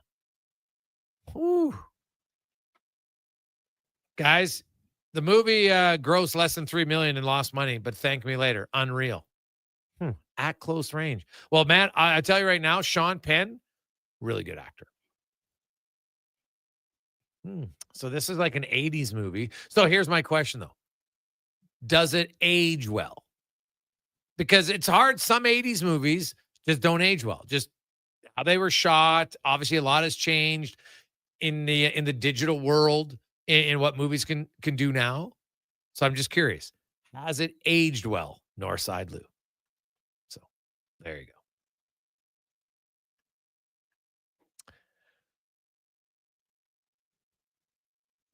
Hey, Gregor, Edmonton driveways that are heated to keep the ice off. Why don't they put that under the turf heat in Buffalo so the field's always pristine in a climate like that? Heck, if they're spending the money, run underneath all the chairs where you put your feet on the concrete from Scott. Well, I'm going to guess cost, number one. Now, number two, if you're putting it under the turf, how hard is it to land on? That would be my question. I don't, hey, if you have snow on the field, that's fine. That, to me, that's part of football. I love it when there's a big snowstorm not every game, of course. But when there's a big snow, to me, that's just the elements. I love it. Like, I still think of the 1996 Grey Cup game. Eddie Brown's catch in the snow. That's one of the greatest plays I've ever seen. So, yeah, I don't think I'd want the snow melt, to be honest, Cons. What about you? I know that your Chargers are soft and they can't really play in snow, but what do you make of the snow games? It's a Jim Harbaugh-led football team now, Gregor. So if there was snow, Omarion Hampton and Najee Harris, even with one eye, I think would fare pretty well. I love it. I think that's the best. Like when you're watching Red Zone and they panned that game and you see it's in Buffalo. Was it the Eagles in Philly a few years ago? Had a really big one. Like Shady McCoy went off. I love that. That's the game I want to flip to. Even though it's tough on the eyes, it's so bright. Yeah, you got to keep the elements in football. So, no. Good for the seats. I would love that for the fans that are out in the elements, but the field's got to stay snowy. Yeah. Hey, boys, Queen's Gambit, very good. 7 episodes, miniseries from Brendan. I saw it. It was quite good. It's about this a chess player, and she was excellent. And like I've played chess, obviously not at any remote level of good, but that movie, like for a while, I played quite a bit of chess afterwards. It got me into chess, man. I'm telling you, I thought it was very well done. So, because chess is not the most quick moving game to say. Now, obviously, sometimes they were doing it. It's a fast moving game, but you can have a chess game that takes forever sometimes. And I get it. You got to think lots and you're trying to plan 3, 4, 5 moves ahead. I understand it. It's very much a thinking person's game. No question. But Lou says it ages very well. Well, Lou, because of Walken and Penn and Sutherland and True Story, I think you've got me here. I've got a list of a few that I need to see. All right. Hey, guys, I think Lambeau has an underground heater. Cons, can you confirm that, please? So they do have an underground heating system. For the turf. It's boilers, pumps, tubes, and water mixture that keep the tundra ice-free. Okay. All right. Well, there you go. Now, that stadium's pretty old, but it's unbelievable. I look at Lambeau as like it's the stadium you need to go to in the NFL. I'm not a Packers fan at all, but we went there we did a trip, and that's when we did a trip back on the other station. I think we had, I can't remember how many, 25, 30 people with us. And we went to Chicago, watched, there was an Oilers Hawks game, there was a Bears Lions game, and then there was the Monday nighter Vikings and the Packers. And the whole experience of, we took a bus from Chicago to Lambeau. So you're driving, and all of a sudden, like literally, you're on a road. It's like a secondary highway, and literally farm field, Lambeau Field. It just comes out of nowhere. It is amazing, and the tailgating, Connor Halley was like. So we bought the football tickets, and then with that, you could get tickets into one of like the pre-tailgating parties, and had food and everything. It's great, but then you walk. It would be like walking from Expo Center, almost as far as from Expo Center to Commonwealth, like 3 blocks. Maybe Expo Center's a little bit far. So 3-4 blocks. And in those 3 or 4 blocks, it's just tailgaters. And, they've got old ambulances they've turned into, and they've got like Jägermeister on tap, and they're just pouring it out to people as they walk by. And incredibly friendly. The stadium itself, like I just love that it was still very humble in the seat. It had bench seating, Cons. I don't need to go to a football game. And it was, so the aluminum benching was a little chilly. So what'd you do? You go bought one of those Packer cushions, you put on it. And I'm telling you, it was amazing. It had snowfall for about 20 minutes. And I'm just like, it's like you're in a snow globe almost. I'm telling you, I said, I'm not a Packer fan, but that was one of the best sporting experiences I've ever had. And all the people that went on that trip were like, God, this was awesome. It was fantastic. And, it's too bad that it was like, the new Chicago Stadium's nice, but the old Chicago Stadium is a place I've always wanted to go. So it's like, I have to go to Boston to the Green Monster. I just think it's a must place to go watch sports. Yeah, I'm with Lambeau's on the bucket list for me for sure. Something about a primetime game at Lambeau where they kind of keep the crowd dark and it's just everyone's attention on the field. Yeah, I got to get to a game there. Where did you guys fly into? Chicago. And then just drove over. Yeah, well, we just took the bus there, right? And because we had the 2 games on Sunday, right? We had the noon game, Chicago and Detroit, and then the Oilers Blackhawks game was later that night, and then you busted to Lambeau for the game, and then you busted back to the hotel after the game. Right? It was convenient. It was easy. It was honestly like I loved it. I truly did, and I would recommend go there. And the thing that blew me away was you were able to buy tickets. We were sitting in row 25 on the 25, maybe row 28 on the 25-yard line. And our tickets were, I think, $170, 180. Like, it wasn't crazy. On a Monday nighter, goodness sakes, like against one of the division rivals. It wasn't like it was Packers taking on Jacksonville, which isn't going to, be a big draw. So that was easily the best place I've ever done it. Hey guys, the movie Eddie and the Cruisers. It's about a singer who faked his death and comes back years later and finds out that all of his original songs are big hits. But while the world thought he was alive, the music producers didn't like his music. Music's amazing, storyline's fantastic, and definitely has stood the test of time. Nick, fake your own death. Well, we've seen people do it. They disappear, and people are like, we don't know where they are. And some people think they're dead. So I guess you can do it. We'll come back and, hey, we'll talk a little hoops and more on the Gregor Show, presented by PlayAlberta.ca. Keep in. We got a lot of more recommendations on the underrated movie for you to watch this summer. We got a list of them. We'll keep them coming. Some pretty good ones. I'm making a short list because I don't really want to start a new show right now. I just finished a show. I quite liked it. And another movie that I'd never seen that I highly recommend. Cons, have you ever seen The Accountant? No. Buddy, very good movie. Very good movie. I was... He's not really an accountant, is he? Ben Affleck? Oh, no. He's an accountant, but he does other things. But it was awesome. And I actually downloaded part 2 that I'm going to watch. But I thought Affleck, Anna Kendrick's in it, John Bernthal. It's a good cast. Great movie. Like, it was 2016. It wasn't even that old. And 2025 part 2 just came out. So I'm going to watch that over the next few days. But I highly recommend The Account. I had never seen it before. Really good. Quick break. We'll return. It's a Gregor Show presented by PlayAlberta.ca.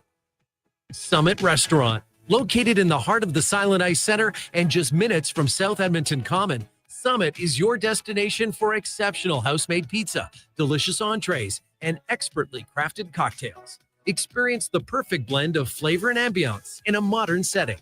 Join us for a straightforward yet elevated dining experience where our commitment to quality speaks to every bite and sip. Make Summit Restaurant your next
and get 20% off your order all day, every day. That's promo code Gregor before entering your order at papajohns.ca.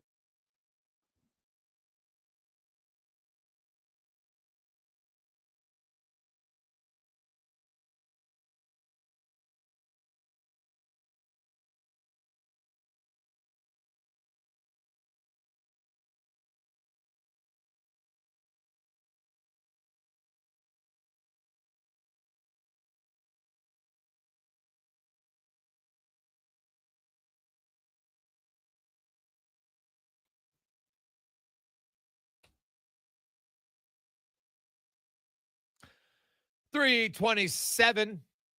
Welcome back, Jason Gregor. Connor Halley, Sports 1440, sports1440.ca, Orders Nation, YouTube, Facebook, X, and Instagram. Hope you are having a lovely Wednesday afternoon.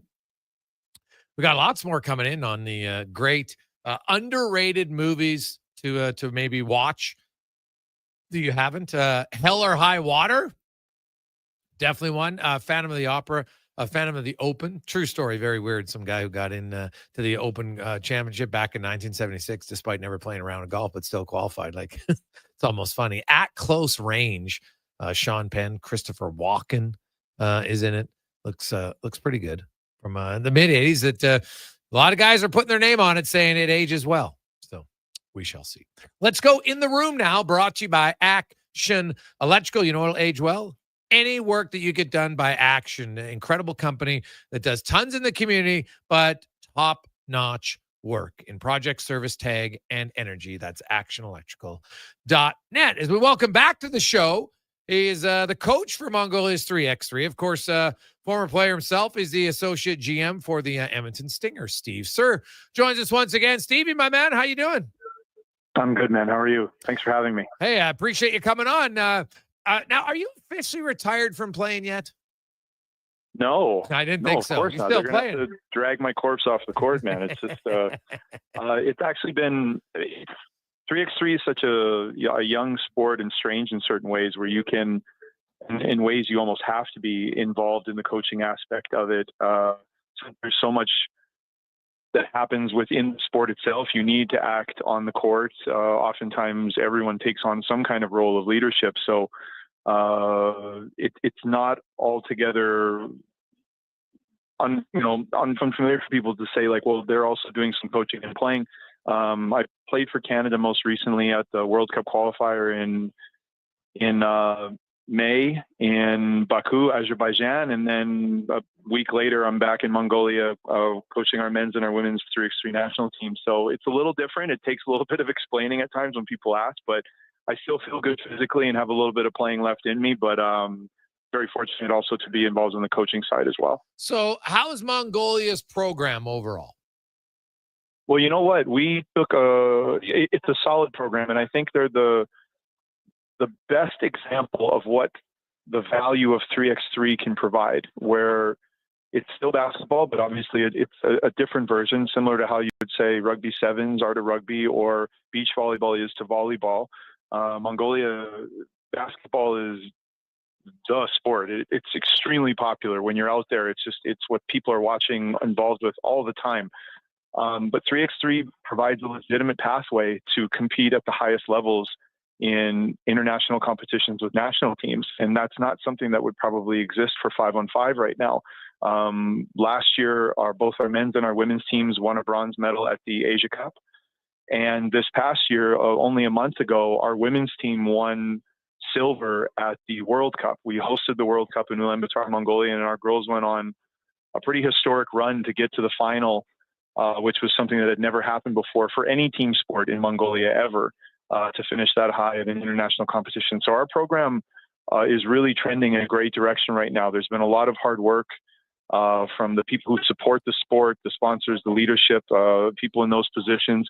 And then we've built up a really great support staff, myself with coaching, but also to Craig Wilson, who's a local Edmontonian, who's acting as our team physio, who was out at the World Cup, who runs Pivotal Physiotherapy here. So we've built a fantastic infrastructure to support the sport.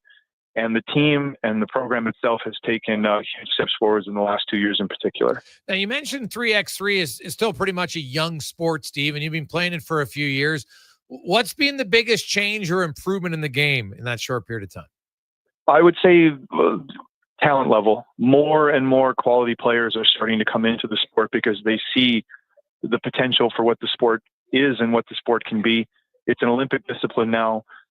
This past year, was the second time that 3x3 had been in the Olympics. It was in Tokyo, but obviously because of the things we were dealing with due to COVID and restrictions and whatnot, it didn't get the visibility that you could probably say if everything was normal, it would have gotten. So last year in Paris was really, I think, for a lot of people, the first time to see 3x3 on a stage like that. And it did incredibly well. It was extremely well attended. The games were fantastic. So it took a big leap. And as a result of that, due to the exposure, more and more athletes are seeing that, hey, I can play this sport. It's competitive. It allows me to travel a little bit, see some different places of the world, compete at a high level, but also too, it provides me an avenue to play for my national team. There's a lot of countries, say, take Canada as an example, where our national team is loaded with NBA guys, and we're in a great position now on that stage to compete for medals in the 5-on-5 category. If you're looking at 3x3, the quality of player is still very high, but there's maybe a pathway where if you involve and invest yourself in this sport, you could compete and you could tend to be representing Canada at the America Cup, at the Commonwealth Games, at the Olympic Games, at the World Cup. So I think a lot of players in a variety of countries, men and women, are seeing this and saying, hey, I want to pursue this. I want to see if I can play at a high level for my country in this sport as well, and be a little bit of a trailblazer, as this is still a young and developing sport. Steve Sir joins us. And so, Steve, having played it and having excelled in it, it's a different game than 5-on-5, obviously. What are like the must qualities? What type of player is going to excel in 3x3? I think it's like 5-on-5 basketball. You have to be skilled. You got to be able to do just about everything. You got to defend. You got to rebound. You got to be a willing teammate. I got to try and screen to get others open. The old adage of if you set good screens, you'll be the one that gets open. You have to understand that away from the ball, moving in space, because the advantage in 3x3 is space. There's 4 less people on the floor, and you have to be able to know how to do that. You can't just be one of these guys that you see on Instagram dribbling the air out of the ball and only playing for yourself. That's not how the game works. So you have to be open-minded to not only being aggressive yourself, but aggressive to get other players and other teammates involved and get them looks. You got to shoot the ball well. I mean, I think that's also a skill that obviously translates between both practices. You have to shoot the ball well, and you have to be able to catch the ball and shoot it. You can't catch it, dribble it 8 times, wait for someone to close you out. It's so important that you have to be able to be somebody that can consistently knock down a shot and bring the defense to you. And one of the last things I would throw out there is you got to be tough. You got to be a competitor, because 3x3 is it's a tough sport. You got to do a ton of traveling. The game is physical. It's really quick. You have to be somebody that likes to get out there and compete and gets your hands dirty. Last thing I would say is you have to think quickly. It's a 12-second shot clock versus a 24. The game turns over from offense to defense, defense to offense very fast. So you got to make your reads quickly. You got to see who's open. You got to see who's guarding him. You got to see where your advantage is quickly. You have to switch on defense quickly. So I think for players who can shoot it, who are well-rounded skill-wise, and then are also players that are committed to the idea of making reads fast and not being threatened by other people being successful within a team frame, those are generally the players on the men's and the women's side who have excelled in the sport. So, Steve, outside of playing and then coaching, you're also the associate GM for the Stingers. Kind of give me your role, and what's your major responsibilities in that role? That primarily is working with GM and head coach Jordan Baker on roster building, identifying talent, figuring out what we want the team to look like for the season. And I thought this year, Jordan did a terrific job. I really enjoy working with him on putting together a competitive team that not only plays a great brand of basketball, a fun style of basketball, but something that also we want the community to be proud of. Guys that want to come here and play the game and really show their commitments to playing the game the right way. We want to have depth. We want to be able to have guys that immerse themselves in the community and have Edmontonians feel like this is a team that they're proud to call their own. And, so far, there's been some things that have really gone well for our team this year. I mean, Sean East is as good a player and as good a scorer as I think we've seen since Xavier was in town, Xavier Moon. And, Keon has been a fantastic rookie who's just coming out of SMU and, has really stepped into a star role with us. And I think is going to use this as a great platform to start a really strong professional career. So that's primarily where my responsibilities lie. I really enjoy being involved with the Stingers and working with them. It's great to see the CEBL continue to grow and prosper and showcase Canadian talent, showcase Canadian basketball in a grander and larger scale. And our team's been playing well. I mean, we just came off a 7-game winning streak, lost a tough one the other game to Vancouver, but we got a game this week with Winnipeg to get back on track. And then next week we're back at home playing against Saskatoon. So lots of good things. And it's great to have this to watch during the summer and Edmontonians to get out to the gym. When you look at that Vancouver team and you've had close games against them and unable to beat them, what do you think is what's necessary for the Stingers to beat the Bandits? Because right now they're the best team in the league. Similar to what we were talking about with 3x3, I think you got to shoot the ball well to beat them. I think the biggest difference between our teams the other night was Vancouver shot the leather off the ball, and we just couldn't quite get the lid off the rim for us. We had lots of good looks. They were looks that you have to shoot. They just didn't drop for us. And Vancouver went on a couple runs in the third quarter in particular where they just shot the ball really, really well. So I think that's one. I mean, you got to be able to, when the lights are on, step up and knock shots down. And then from there, they have a lot of talented players at a variety of positions. They shoot it well. They get to the rim well. They're physical around the glass. Mitch Creek is a heck of a player.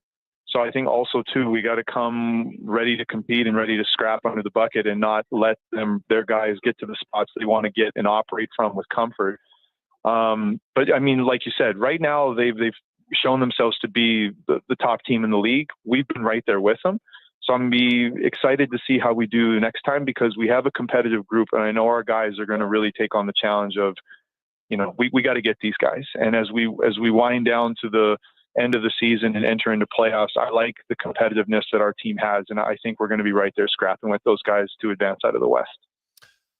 Well, it should be a lot of fun. And, Calgary, Edmonton, and Vancouver, all three teams, I think, are very close and should be a great race down the stretch. And, the Stingers have really been, the hottest team up until you can't win every game. Well, I guess technically you could, but it's hard to win every game. And, you lose a close one. Some days the shots aren't going to drop. But I do want to go back to, East is a very good scorer. But you mentioned, Keon Ambrosia Hilton for, he's a Canadian guy, first year in the league. He's played incredibly well. Steve, you're all over. You played in Europe. You have lots of connections in the community. Like, how does a season in the CBL, help a player propel them, like a guy like this, who's really a rookie in the league, rookie professional, to getting eyes open in Europe? I think as the cachet and the profile of the league has grown, the CBL, it showcases these guys in a way to other international teams playing a FIBA system, playing FIBA style. Shows that these guys can play at that level and what they can do around other players, and in particular other names that some of these leagues abroad recognize. And one of the things that is very positive about what the CBL brings is guys from the G League, guys who play in Europe, guys who play in Asia are now playing in our league. And these leagues follow our league because they keep an eye on these players that they already know. And it's a great way to tag and identify new players that are coming into the bloodstream. There's so many players that are coming out of NCAA. It's difficult at times to nail down exactly what you want and what you're looking for from a recruiting standpoint.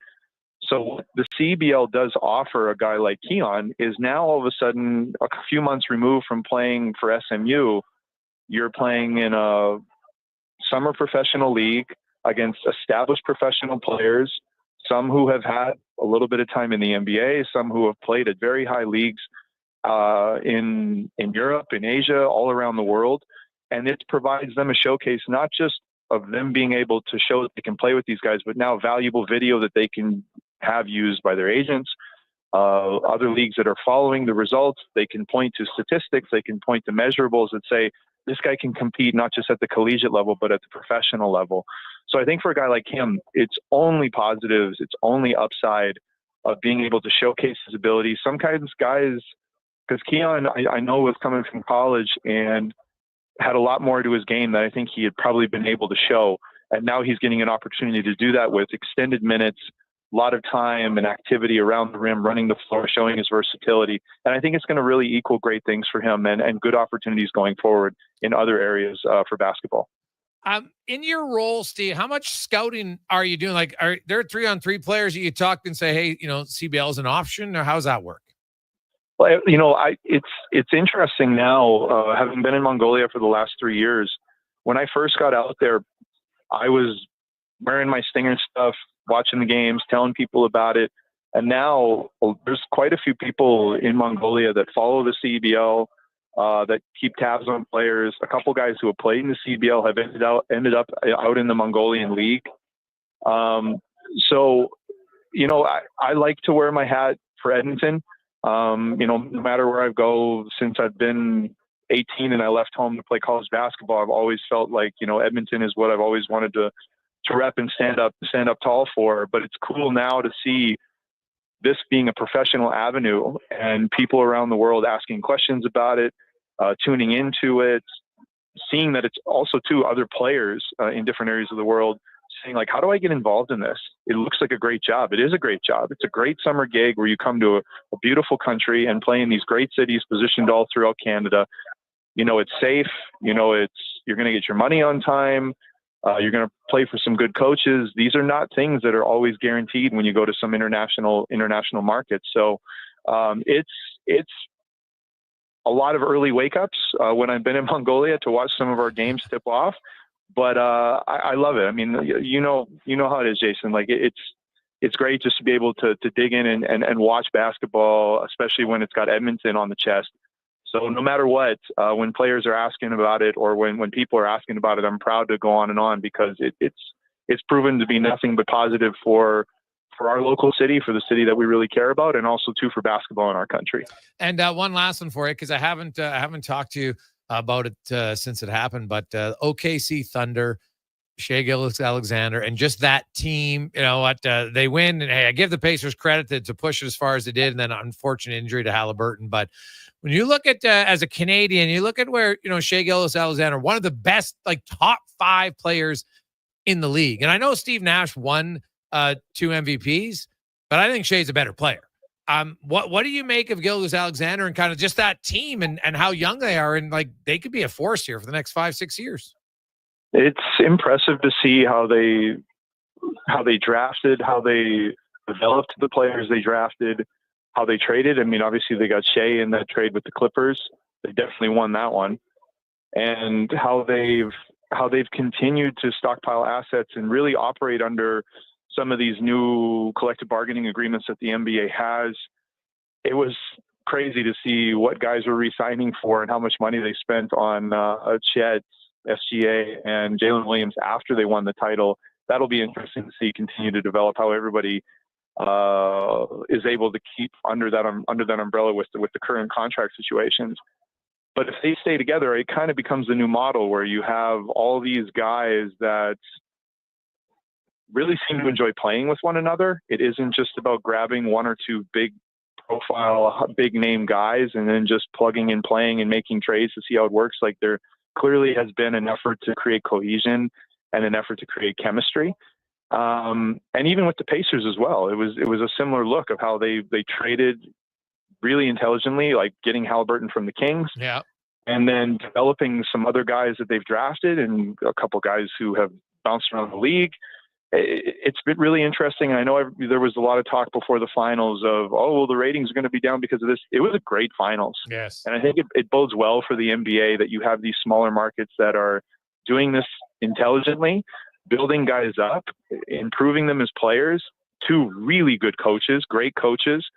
And it bodes well for basketball. I know the NBA, the money is getting really high, but the quality of player that most of these teams have on their rosters now is, I don't know if there's ever been more talent in the NBA than there is right now.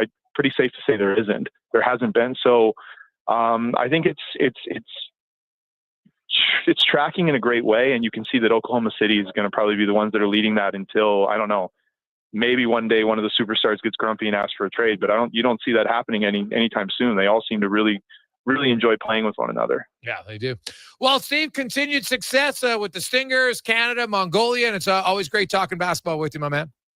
Always great to talk to you too. Hell or High Water, definitely underrated movie. Thanks for having me on. Awesome. There you go, Steve, sir. Another guy putting in the vote, Hell or High Water. I love it. We also have the long game, true story about the Mustangs. So Dennis Quaid's in it, Julian Works, Jay Hernandez. So I'm always like that. It's from a San Felipe High School golf team, right? Overcame segregation, discrimination, and won the Texas State High School Golf Championship. So maybe another movie to check out. We'll return. We got the 2-minute warning with Cam Tate. And so the reason we're talking about this, because we have a new show that's coming out this week, Fight for Life. Tony Granado, it's his brainchild. He interviews different people. Episode 1's with Clint Malarchuk. Tony's going to join us after 4 o'clock to discuss that and more. It's a Gregor Show presented by PlayAlberta.ca. The sun is shining, the weather's warm, and some of Edmonton's favorite sports are back in season. If you're looking for the cherry on top of a perfect summer day, check out Play Alberta to experience casino, sports, and lottery all in one app. Download the Play Alberta app today and deposit $20 or more with promo code SUMMER to claim a $100 casino bonus. That's promo code SUMMER for a $100 casino bonus on us. Redeemable once per Play Alberta account. Remember, if you gamble, please use your game sense.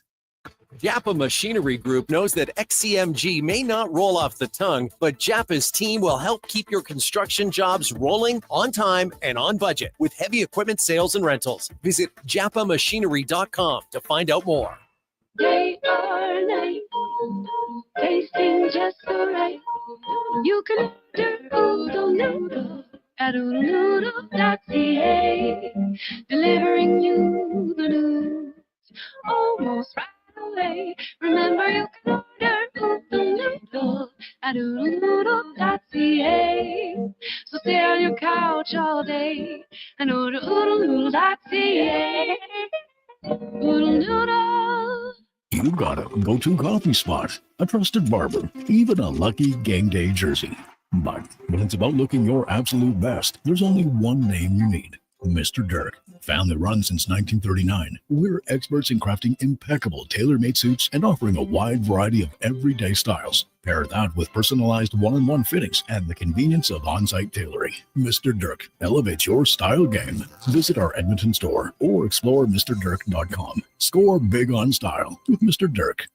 Whoop, there it is. 4 days of basketball at its best. Hoop City 2025, North America's largest FIBA 3x3 showcase. The top 4 Olympic teams on both men's and women's categories, featuring Canada's women's Olympic team, with Edmonton's own Michelle and Catherine Plouffe. More than just hoops. There's entertainment, long-distance shootout, Grand Slam showcase, plus interactive games and prizes for everyone. Hoop City 3x3 Basketball Festival, July 31st to August 3rd. Ice Palace in West Edmonton Mall. Admission is free, so bring the whole family. Mental health affects us all. CMHA is working hard to erase the prejudice and empower those affected. Help us in our quest for a healthier Canada. Visit cmha.ca today and choose to donate, volunteer, or both. Every action counts. If you're an experienced RV salesperson, you have to be concerned about the state of the industry right now. With so much uncertainty, companies are downsizing their sales teams, especially at new RV stores. Right, Rick? That's right, Bob. Nobody knows what the future holds. But here at Noble RV, we're hiring. And we're looking for a very particular kind of RV salesperson. Of course, experience with used RVs is always an asset here. This role requires a good sense of what the used RV owner needs, how to help them solve problems, and enjoy more of the great outdoors. You got it, Bob. It's technically a sales position, but with none of the rat race you deal with now. You'd be more of a problem solver, helping RV owners with their ongoing experience. Someone with a few miles on the odometer is the ideal candidate. If you're ready for an exciting new career at Alberta's biggest used RV store, come find me, because there's a future for you here with us. And that's Noble. NobleRV.ca.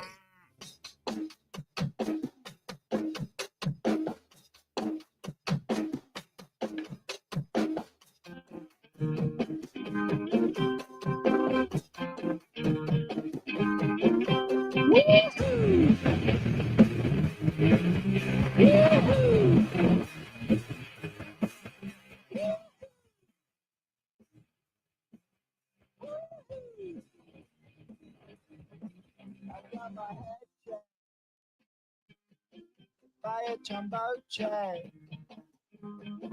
It wasn't easy. Portions of this hour brought to you by Cantork. What's the best way to beat the tariffs? Buy Canadian. Cantork's products are not only made in Canada, but right here in Edmonton. Save money, support Canada at cantork.com.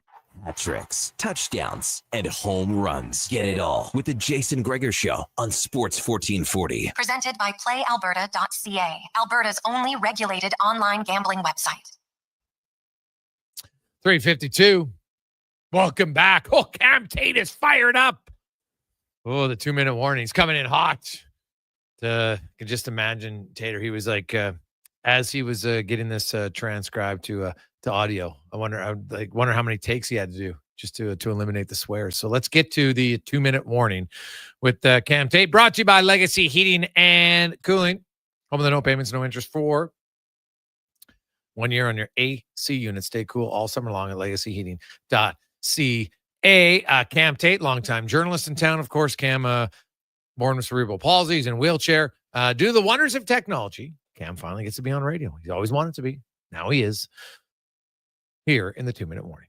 When you are successful, you can have, shall we say, swagger. You don't write your own ticket, but you can get away with a few little, keyword there, Gregor, a little things, because you're successful.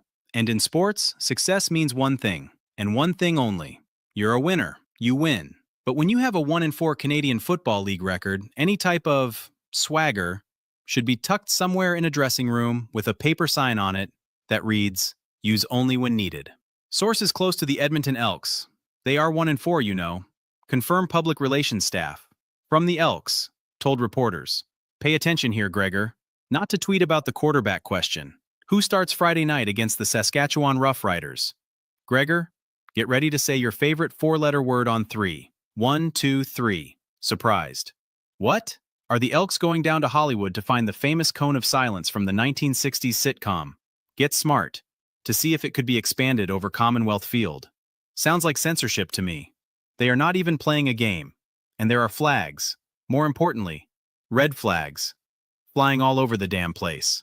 I've been around professional sports teams since 1979. And as soon as teams start telling reporters what to report and how to report it, guess what happens?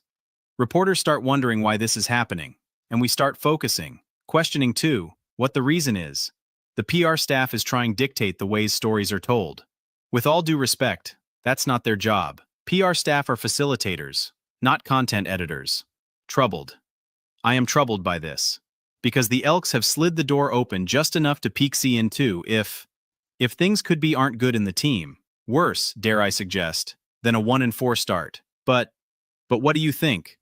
Slide on over to X, at Cam Tate. Tell me what you think. 2-minute warning. Tate, Gregor, Halley, Monday, Wednesday, Friday, Sports, 1440. Tater is bang on that. I obviously was golfing in Specs tournament today, but I heard that they, now I noticed that some guys were like, first of all, you can't tell the media what to tweet, right? If there's a set play, sometimes it's a trick play. They might not want that video going out. I can understand it. But watching practice and commenting on what is happening in practice is your job, right? And so Cody Fajardo, I know Declan Kruger was down there today, and he told us that, hey, guess what? Cody Fajardo looks like he's starting. He took more reps. That's a story. Now, maybe they don't want it out there. Why? It doesn't matter. They don't get to control what is reported and what's not at an open practice. It's just that simple. And if I'm the minute you start focusing on things that you have no control over and that do not matter, that's when problems occur. Because now you're wasting time on things that do not matter to you. The success of the Elks will not be determined by whether or not Declan Kruger or any of the other reporters that are down there at practice are tweeting about who's starting and who's taking more reps. We'll have 0. Because if you honestly believe, oh, well, Saskatchewan knows now Fajardo's starting, that like this is some massive state secret. Like, give me a break. Like, I'm sorry. Like, that should be a learning curve, and that never happens again. I'm telling you, it should never happen again. Those words should never be uttered. You should never ask your media person. Now, sometimes if a player's injured and there's like stuff like I've had that, and then people will discuss it, and there's certain times where you get maybe, but to talk about who's the starting quarterback, the biggest conversation piece going on, give me a break. Give me a break if you think that they're not going to discuss it. So, to me, it doesn't matter who starts a quarterback if they don't execute. It doesn't matter who starts a quarterback if the Elks get 0 pressure defensively, if they can't react to a run play option that Saskatchewan brings out in that game. It's not going to matter who is taking more reps on Wednesday. Okay, it just doesn't matter.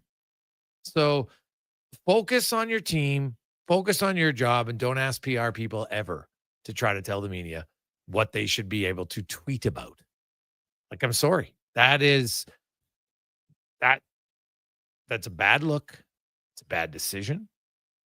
And it, to me, is just, as Cam Tate said, then it starts asking other questions, right? What's funny about it is the organization, you're not thinking it through. You're not thinking it through to look at the bigger picture. They need less drama, not more drama, right? That's just how it is. The team's 1-4. The season isn't over. People thought this was still a rebuilding year for the Elks. Did they want to be better? 100%. Has it been a great start? No. Last game obviously was brutal. Then it's a bye week, so it's stretched out to, multiple weeks, and you're like, oh my goodness, this is brutal. And now you go into Saskatchewan, really good team, tied for first place. Doesn't get any easier. So starting Cody Fajardo. So let's kind of unpack that, because it's a topic, and I think it's fair to have a conversation about it. So there's a few ways to look at it. So you start Cody Fajardo. Part of me is like, I'm starting Cody Fajardo because, hey, Trey Ford didn't have a good game. All right. I can get that to a point. I don't fully agree with it, but I get where they're going. They'd say, hey, you know what? Let's go with a veteran. Maybe he'll have more poise, whatever. The other side of me is like, you're starting Cody Fajardo because that might protect young. Because if Cody Fajardo loses that game in Saskatchewan right now, unless he plays great and the defense just continues to leak points, which is possible because that's been a problem for all 5 games. At least the offense has had some positive games. I really haven't seen that from the defense other than the third quarter in Winnipeg. Right? Like, even when they beat Ottawa, the Red Blacks put up 30 points on them. Right? It wasn't like they were a dominant defensive team, and they weren't on the field a ton that game. You can't tell me they were. So you could be, in a sense, saying, geez, we can put Trey Ford in, but then he loses, and now he loses even more confidence. So maybe you go with Cody Fajardo. Yeah, you can believe you can win, but there's also a small part of you is like, well, maybe this protects Trey Ford. So we'll see where it goes. But all I know is it should never, ever be mentioned to suggest, to tell them, please don't tweet about. Don't ever tell the media what they can or cannot tweet about. It's never going to end well, nor should it. They're like saying, hey, fans, you can't tweet about that. What are you talking about? Hey, neighbor, you can't, don't. You can't even do it. It is incredibly short-sighted to mention something like that. When we come back, we're going to talk to a former NHLer who is now turned director, producer, starring in a new documentary, Fight for Life. Tony Granado will join us next. The first episode will be coming out in 5 days. So we'll talk about that and kind of the whole premise. I'm quite fascinated to watch this. I love these type of, kind of deep human side stories. At least that's what I'm thinking it's going to be. So we'll find out next after a Connor Halley Sports 1440 update brought to you by the Red Deer Resort and Casino. August getaways just got hotter. You got a flash sale where you can book by August 5th or 6th, and you can unlock 15% off VIP extras only at Red Deer Resort and Casino. This is the Sports 1440 update. Another day, another busy day in Major League Baseball. Jays taking on the Yankees once again just after 5 o'clock out in Toronto. Right now, Dodgers lead the Twins 2-1 in the bottom of the 7th. Brewers beating up on the Mariners 10-2.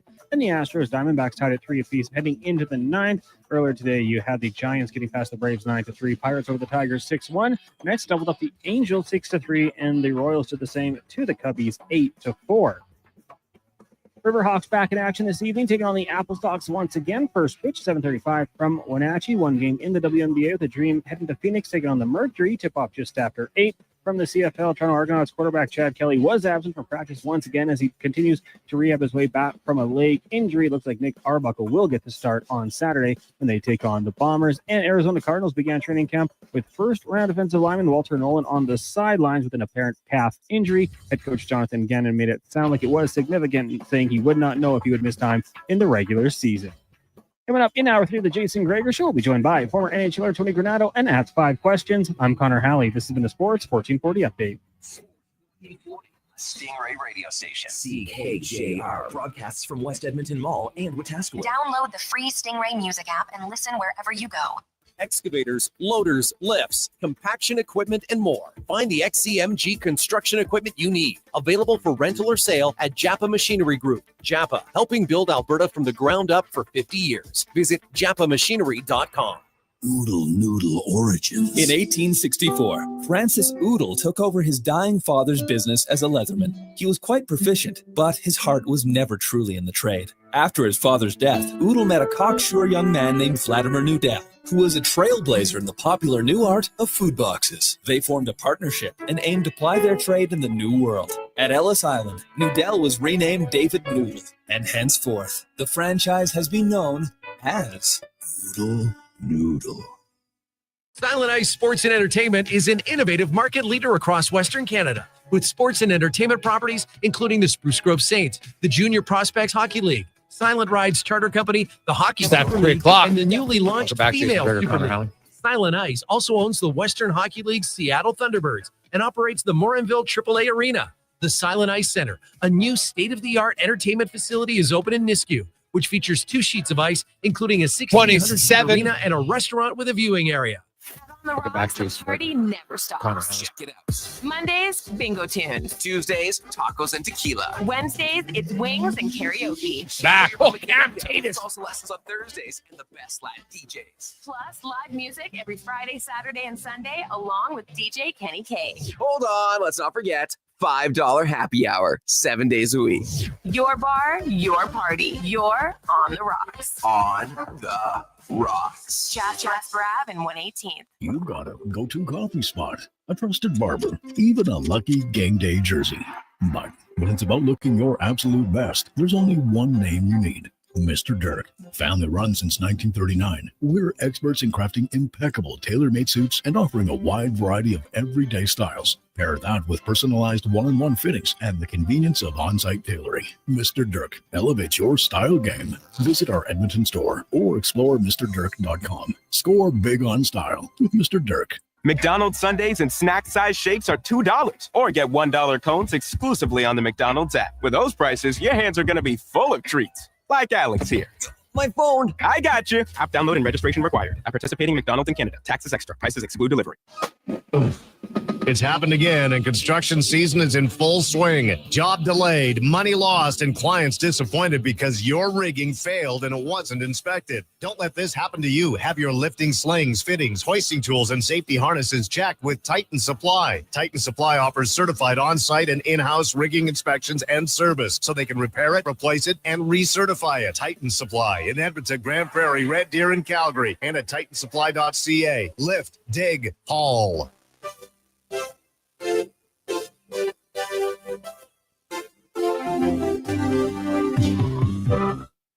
Portions of this hour brought to you by Leading Edge Physio, from weekend warriors to professional athletes, kids playing soccer to grandparents in the garden, rotator cuff tears to tendonitis to post-surgical knees and hips. We fix your body. Life shouldn't hurt. LeadingEdgePhysio.com. From puck drop to kickoff, it's the Jason Gregor Show on Sports 1440. Presented by PlayAlberta.ca, Alberta's only regulated online gambling website.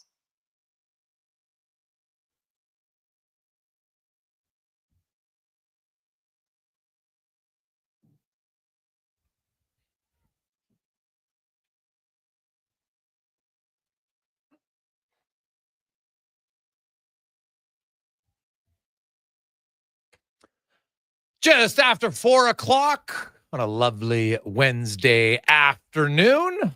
Hope you're having a fantastic day. If you're a baseball fan, another big game tonight, the rubber match, the Jays and the Yankees. And it's been two entertaining games so far. The Yankees needing a home run in the 9th inning last night to pick up the win. So they'll look to try to move within 2 games of the Jays. Meanwhile, the Jays get a victory tonight, and they will be 4 up on the Yankees in the AL East. And then they will head out to Detroit, take on the first place Tigers in the AL for a 4-game set. So great week of baseball. If you're a baseball fan, man, this is, like we said, if the Jays could just pretend it's like a week of a playoff series, just win the series, best of 7, win 4. And that would be a great week for them. Now, even if you lose to the Yankees and then split with Detroit, I still think it's a pretty solid week.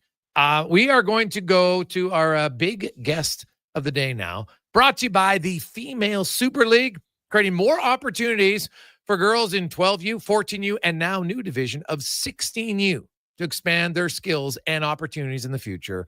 FemaleSuperLeague.com. And a very special guest joining us on the program now, of course, former NHLer, longtime NHLer, coach in NCAA, and now, I don't know, is he like producer, writer, director? What are all the hats he's wearing? We'll find out. He has a new show coming out on the NHL Network, Fight for Life, with Tony Granado, where he has different interviews with different athletes who really, at one point were fighting for their life. I love the premise of this. I'm very intrigued by it. Tony, welcome to the show, man. How you doing? I'm doing well, Jace. Thank you for having me. I'm excited to tell you a little bit about that and check in and see what's going on in the Alberta area, too. I'm a little bit out of touch since the playoffs ended.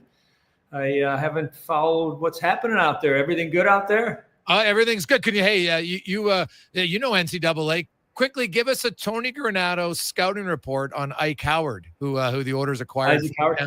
Yeah. Very talented, extremely gifted offensively, ton of energy. He skates well. He's going to compete. I think he is ready for the opportunity. Obviously, you guys have such a great supporting cast for him to jump in with the offensive talent. I think it's a good fit. So I think he's going to do really well. And I think he's going to help Connor. I think he's going to help Leon. He's going to help he's going to help Nugent Hopkins, because I think you add a skilled player with speed that's got young energy like that. Probably a little bit different style of player than Dylan Holloway, but he could have the same impact on the lineup pretty fast. Okay. Now, Tony, I came across Fight for Life. It's going to debut on July 28th. But before we talk about the episode, I want to kind of go back to the brainchild, how you came about with this idea. And are you producer, director? Obviously, I know you star in it because you're the guy who's doing the interviews. So how'd you come up with this idea? Yeah, it came to me with a few buddies. It was during my cancer treatment a couple years ago. I'm sitting around the house doing nothing while I'm getting treated with my chemo and all the medicine, and my buddies would stop over and they'd say, "Hey, you got to start doing some things. You can't just sit around." And fortunately for me, I was able to continue to do the Blackhawk games. I did it right here where I'm sitting right now. I did the pregame, postgame shows, between period stuff. It gave me a little bit of stuff kind of to look forward to each and every day, instead of just laying in bed, dealing with all the side effects of the medicine. And then my buddies came up with this idea, because I started talking about other stories of other athletes and people that I know that have overcome much greater obstacles than dealing with chemo and cancer. In my opinion, at least, I had some heroes out there that I thought were pretty special. And so we just started talking about those stories and throw those ideas around, like, geez, if it's helping you, maybe it would help others if we could share some of those stories to help people that might be struggling, might be dealing with something that's a life crisis. It looks like the end road. To show some stories that people can battle through some tough times. So we came up with some ideas. There's a million stories out there. You wouldn't believe it when you start to do a little homework on it and start to do a little research on it. The players, whether it be former hockey players, athletes, musicians, so many people have dealt with traumatic life experience and found a way to get through it, and then have gotten back into having successful lives and happy lives. So that's kind of where it came from. Tony, going through cancer, obviously I have no idea what it's like, especially for a young man, somebody who was, at the peak of physicalness, like you love competition and stuff. I wonder was going through this and interviewing, because I know Clint Malarchuk's the first guy, but all the other people you interviewed, was some of it somewhat, therapeutic for yourself, because you went through this battle and sometimes you feel you're alone. And then when you talk to others, I'm sure you're able to connect in ways that you didn't even think were possible before the interview started. Very well said. Yes, the answer is 100% yes. I'm not a quiet person that likes to sit in the room by himself. I like people. I like to be active around friends and people. And so sitting by yourself and doing treatment and trying to get healthy so you can get that life back is lonely. And what I realized, the friends and the people in the game of hockey and family, neighbors that stepped up and helped me through my tough days. Everybody that I've talked to that's dealt with heavy treatment of chemo or radiation, there's some really down days where you don't see the light at the end of the tunnel. A lot of days you wonder, geez, am I going to be able to get through this? Do I really have to take my medicine again today? Like you get so much stuff that goes through your head that's really hard to kind of get past. And so I was, like I said, inspired by Eddie Olczyk's one. Kelly Chase and I did this together. Okay. From the standpoint, we started treatment pretty much at the exact same time. Troy Murray's dealing with cancer, Darren Kimball, Andy Moog there in Edmonton. But there are so many NHL teammates and friends and people my age or younger, and some are older, yes, but that we're dealing with it at the same time. So I wasn't by myself. I had my teammates to share, some of the struggles that I was dealing with to kind of see if they could, pick me up. So that was very important part of the healing, very important part of kind of keeping your thoughts in the right frame of mind. I'm not a good medicine guy. I never liked taking medicine ever. And when they throw all that medicine in you, it's really hard to focus and think the right way. No matter how strong you think you are, no how mentally tough you think you are, when you got all that stuff in you and you're laying in bed and you can't sleep because of the other medicines and you got all these other side effects, it's really, really hard to stay positive. So our stories that we're trying to tell, and you said it, Clint is the first one.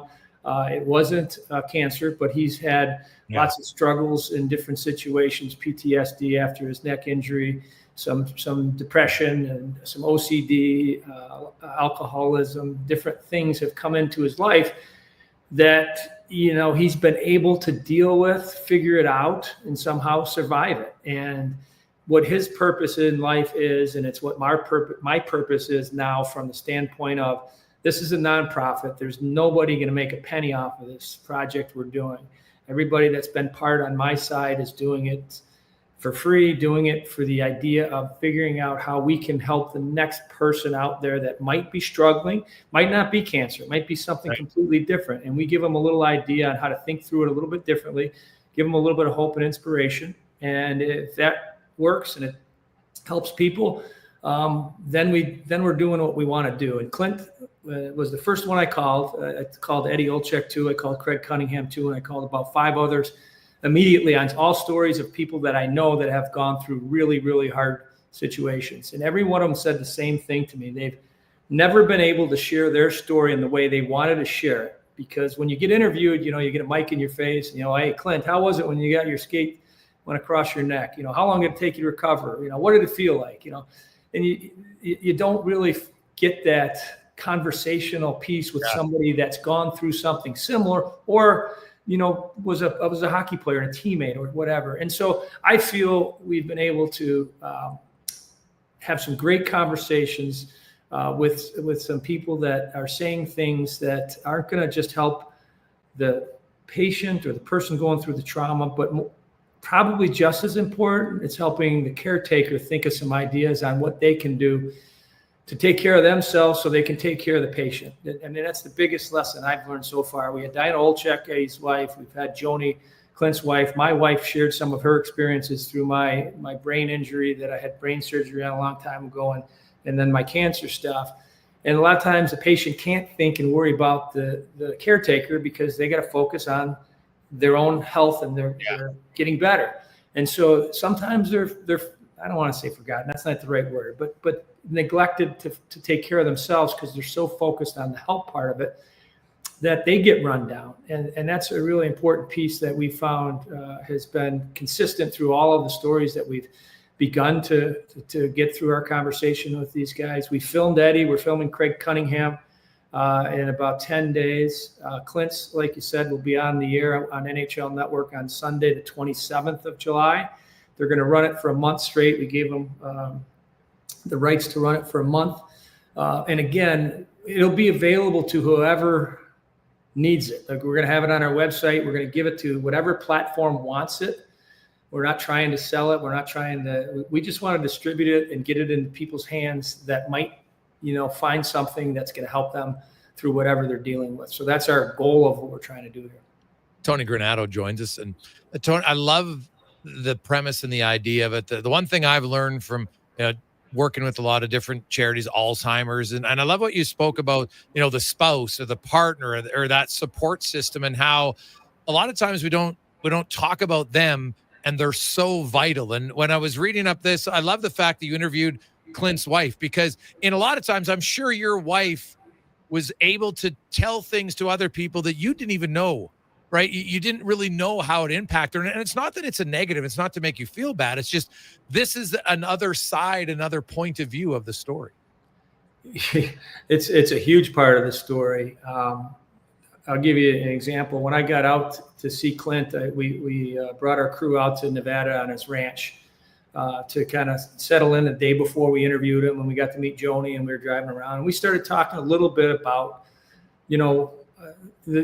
some of the incidents that happened, and they started sharing some stuff, and they were looking at each other, and Clint basically said, Joni, I did not know that. I did not know that that's what you were dealing with at that time. So it's therapeutical, and that's what we're trying to make every guest understand, that we don't want to interview if it's going to cause you problems. We don't want to sit down and discuss this if you can't feel that this is part of a healing, if it's part of a journey on your part to try to say, well, you know what I'm saying and sharing might help somebody else. If that, then we're on the right page, and then we're on the same page of sending that kind of message out. So again, all of the people that I've talked to that are going to be our future guests just are excited about it from the standpoint that they can maybe say some things that they haven't been able to say to a reporter or to a news station or to somebody else that they think is really, really important to share with those same intentions of giving somebody some hope, inspiration, even some ideas on different ways of dealing with it. Like I was this, I'll just show you one thing for me. I started the chemo thing, and I watched my brother and lots of people go through chemo, and you don't want to ever watch anybody go through it, and you certainly don't want to go through it yourself. And I was, really anxious as we got close to it. And I kept telling my wife, gosh darn it, chemo starts, in 2 days, or chemo starts in a day. And, I don't know how I'm going to get through this. And she goes, Tony, stop. Your healing starts in 1 day. That medicine is all healing. And that just one little thing of telling me that that's part of the healing was so important for me to kind of just refocus. Okay, it's not chemo. It's the stuff that's going to heal me and get me better. And that's a little thing, but it was a big thing for me that, right from the get-go, I changed my mentality. Everybody that's doing cancer treatments right now, I tell them the same thing. Your healing starts the day you get your first medicine or your first treatment. Your healing begins. And just that little thing, I think, is a much easier way to look at it and kind of keep things, I don't know if it's in perspective, but just give you a better attitude going in. Oh, I think it makes perfect sense, Tony. And the healing process for you, we'll get to the show in a sec, but the healing process for you is, I'm assuming it's always ongoing. Is that fair? Like we talked about this being therapeutic in the interview process, but for yourself now, like, do you feel, I don't even know if this is a fair word or not, but like, do you feel normal? Like, do you feel like the Tony Granado before you had your first chemotherapy? I actually do. And I'm going to tell you a couple things about that as well. Like, I didn't feel well for probably 6 months before I was diagnosed. I knew I was sick, and I kept turning to doctors that something's going on here.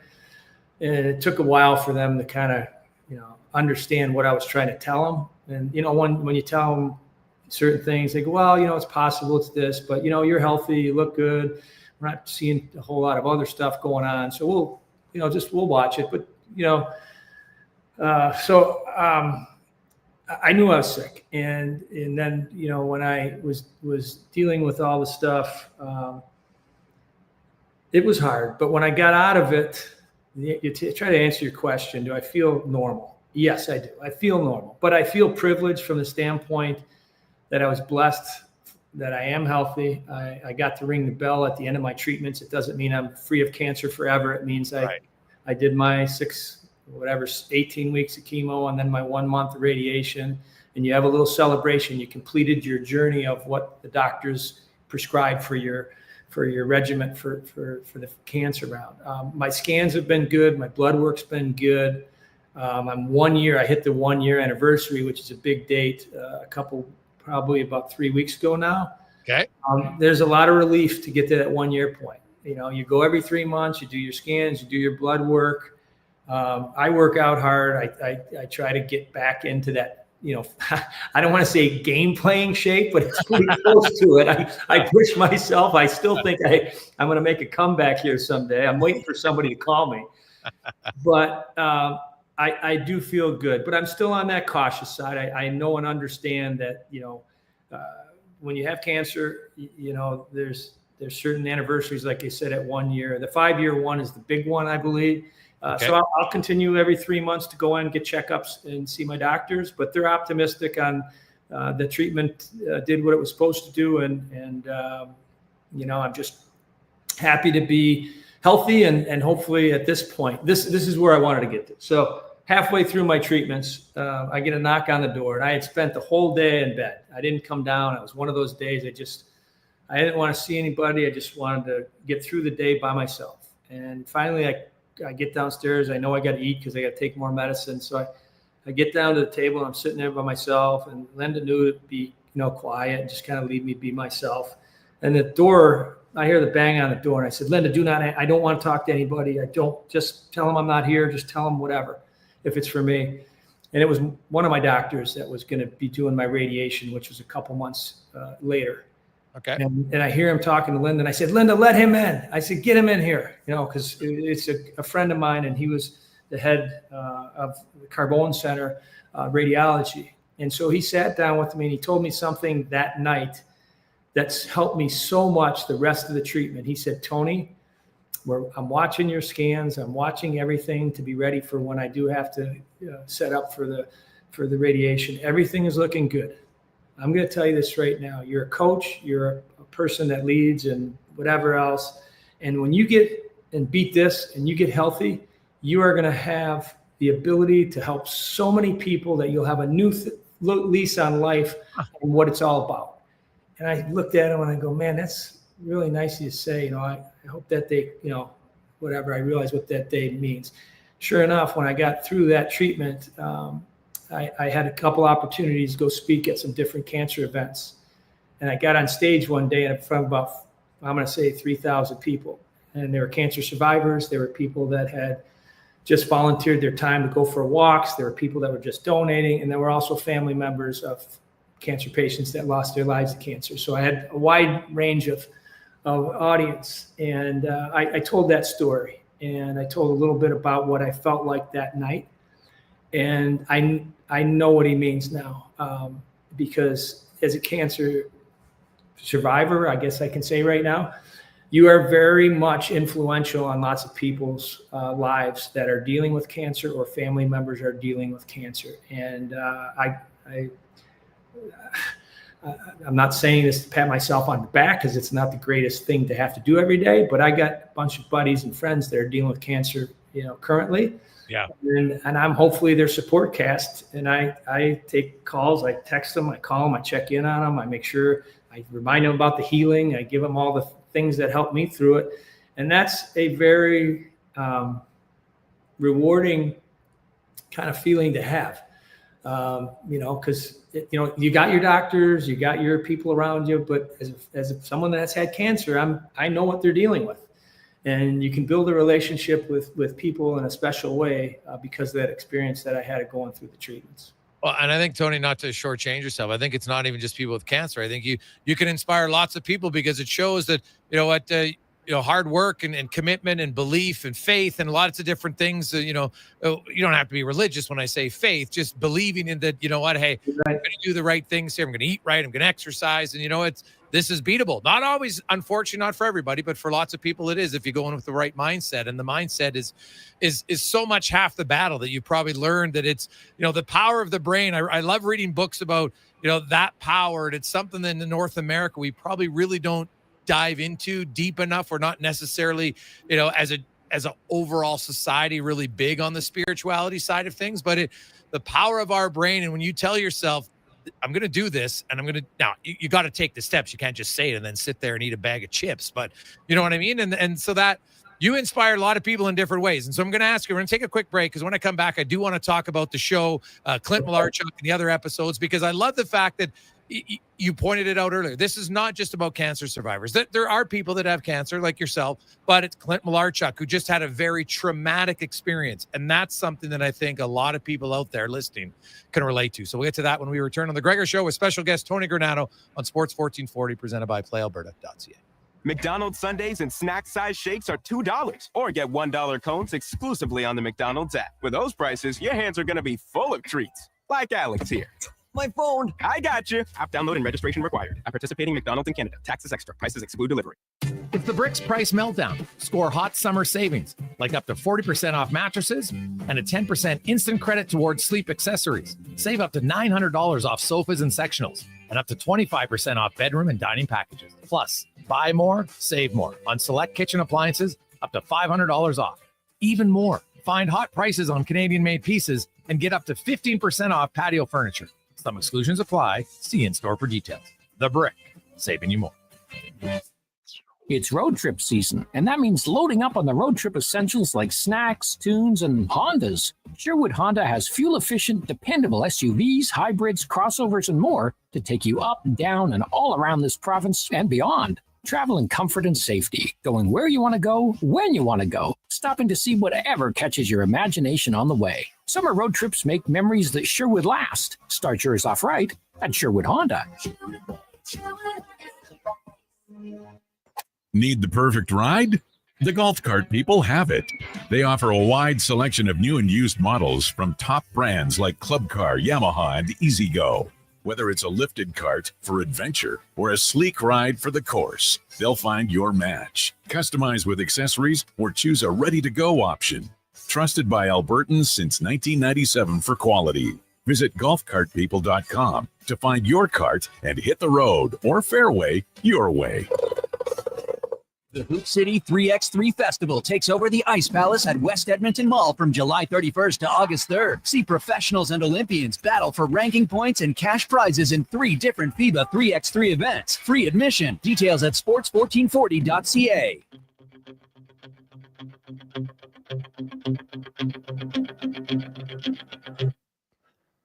Portions of this hour brought to you by On the Rocks. Jump on OTR's party shuttle buses to Elks games, Riverhawks games, and concerts at Commonwealth. To see all upcoming events, visit ontherocksyeg.com. Hat-tricks, touchdowns, and home runs. Get it all with the Jason Gregor Show on Sports 1440. Presented by PlayAlberta.ca, Alberta's only regulated online gambling website. We continue on. Con Man's always got the great tunes that match kind of the theme of the interviews. Tony Granado joins us, of course, sticking with us. Fight for Life debuts this Sunday. Clint Malarchuk's the word, and really, Fight for Life is exactly. It's very straightforward. That's what it's talking about. Different guests who, at a certain time in their life, were literally fighting for their life. And Tony, Clint Malarchuk, for older fans like myself, they remembered very scary. Got cut by a skate in the neck, and it was very gruesome, and literally a miracle that he survived. And I was reading watching the trailer of this first episode, and there was a lot. I didn't know that he dealt with alcoholism and PTSD and all of that. And I know you knew Clint. How much did you learn during this whole interview process with Clint that you didn't know before? I'm glad you brought that up too, because, when I originally called Clint, I'd only met him one time. Jocko Kluche was, we were coached together in Colorado, and Jocko's the one that went in the net for Clint after the injury, and he had to go stand in the crease with the blood. So he knew Clint, and I'm going to say one other thing too about this, because it's a good point right now. So think about the trauma that Clint went through of having to deal with what he did and recover from it. And think about the doctor, think about the fans in the building, think about Jacques Cloutier and the teammates and the referee and the people that were there that night, Steve Tuttle. Think about the trauma that Steve Tuttle went through. So it opened up my eyes when I talked to Clint about, what he was dealing with and whatever else, that holy cow, there's so many people that were connected to this story that had to deal with their own set of trauma and figure out how to heal from that. And so that's another, I guess it's another subject, but it's important to realize that it's not just the person that's going through the trauma that's suffering the trauma. It goes back to the caretakers and stuff we talked about earlier. But I learned about that. But anyways, when I brought this up to Clint, he's an unbelievable, friendly guy that as soon as you talk to him, you feel like you played with him for like 25 years. Yeah. Like he's going to go through the wall for you just because hey, Clint, this is Tony. I just want to introduce myself. We had met once before. Hey, Tony, how you doing? How's everything? Hey, how's your treatments going? And I'm like, man, Clint, you got a ton of energy. And I said, well, I shared the idea. And before I could finish even explaining to him what we were going to do, he said, Tony, I'm available for you whenever you need me. I love your concept of trying to think about maybe helping people in a different way that we can really be able to find the right platform, find the right audience to share our stories, which we think, so he gave me that right out of the gate. So, and then I learned more about the actual story. I read his book, and it's just an amazing, amazing, amazing story. One, like I said, I wish I had the chance to play with him. And of course his humor was, oh, you scored on me. You scored 5 goals on me. I said, Clint, I don't remember scoring 1 on you, but that's great. Okay. That's great. But so he's got a great sense of humor. He's in a really good spot, but some of the things he taught me, and this is one of them, it's okay not to be okay. It took him a long time to be able to tell himself, because as a professional athlete, you're always supposed to be great. You're always supposed to have energy, feel great, I'm ready. But there's lots of times we're not great. Yeah. And to have that mindset and to be able to tell yourself, you know what, it's okay not to be okay. I'm not thinking the right way. I don't feel, quite mentally there. And that took him a long time to get to that point. And because of that, he's been able to find different ways of dealing with some of the things that are still there for him. Like he's, it's not perfect. He's not healed forever. He still has to take care of himself. He still has to watch out and make sure that if there's a tough day going on, he can reach into that toolbox of different things that he's used along the years to learn how to deal with some of the stress and things that are going on. So it's really, he's an amazing, amazing human being story. I love him like a brother. We've since that interview since that conversation that we had, I joined a board with him on the ranch. It's called. It's a place that we have out in Minnesota that is a healthy place to bring former NHL players or family members of players or anybody to do in the hockey world that needs some space to be able to heal from some of life's crises. So it started with Mark Pavlich. So I don't know if you know much about it. Pav started that before his life went, and Clint is the president of that. I'm on the board with him. So we're working together again with the same intentions of trying to help. We're at that point in our life now. We're done playing hockey, but we still have teammates and people we care about. And if we can figure out different ways of helping, we're going to do it. Tony Granado joins us, of course. Can I call you like producer, director? Is that fair? I don't even know what they do, a producer, director. I am somebody that sits down. I am the interviewer or the person that is having the conversation. Okay, host of fights. I like that. I'll be a host. I know what a host is. You know what a host is. All right, that's good. I've got lots of friends that have been overly committed, excited, that just work around the clock on different ideas, on helping us prepare for it, plan for it. We do Zoom calls with all our interviews to kind of share what our intentions are, giving them full access to be able to make sure that whatever comes out, it's coming out the way they wanted it to. It's their story. It's not our story. It's their story. It was their life. It's their experience.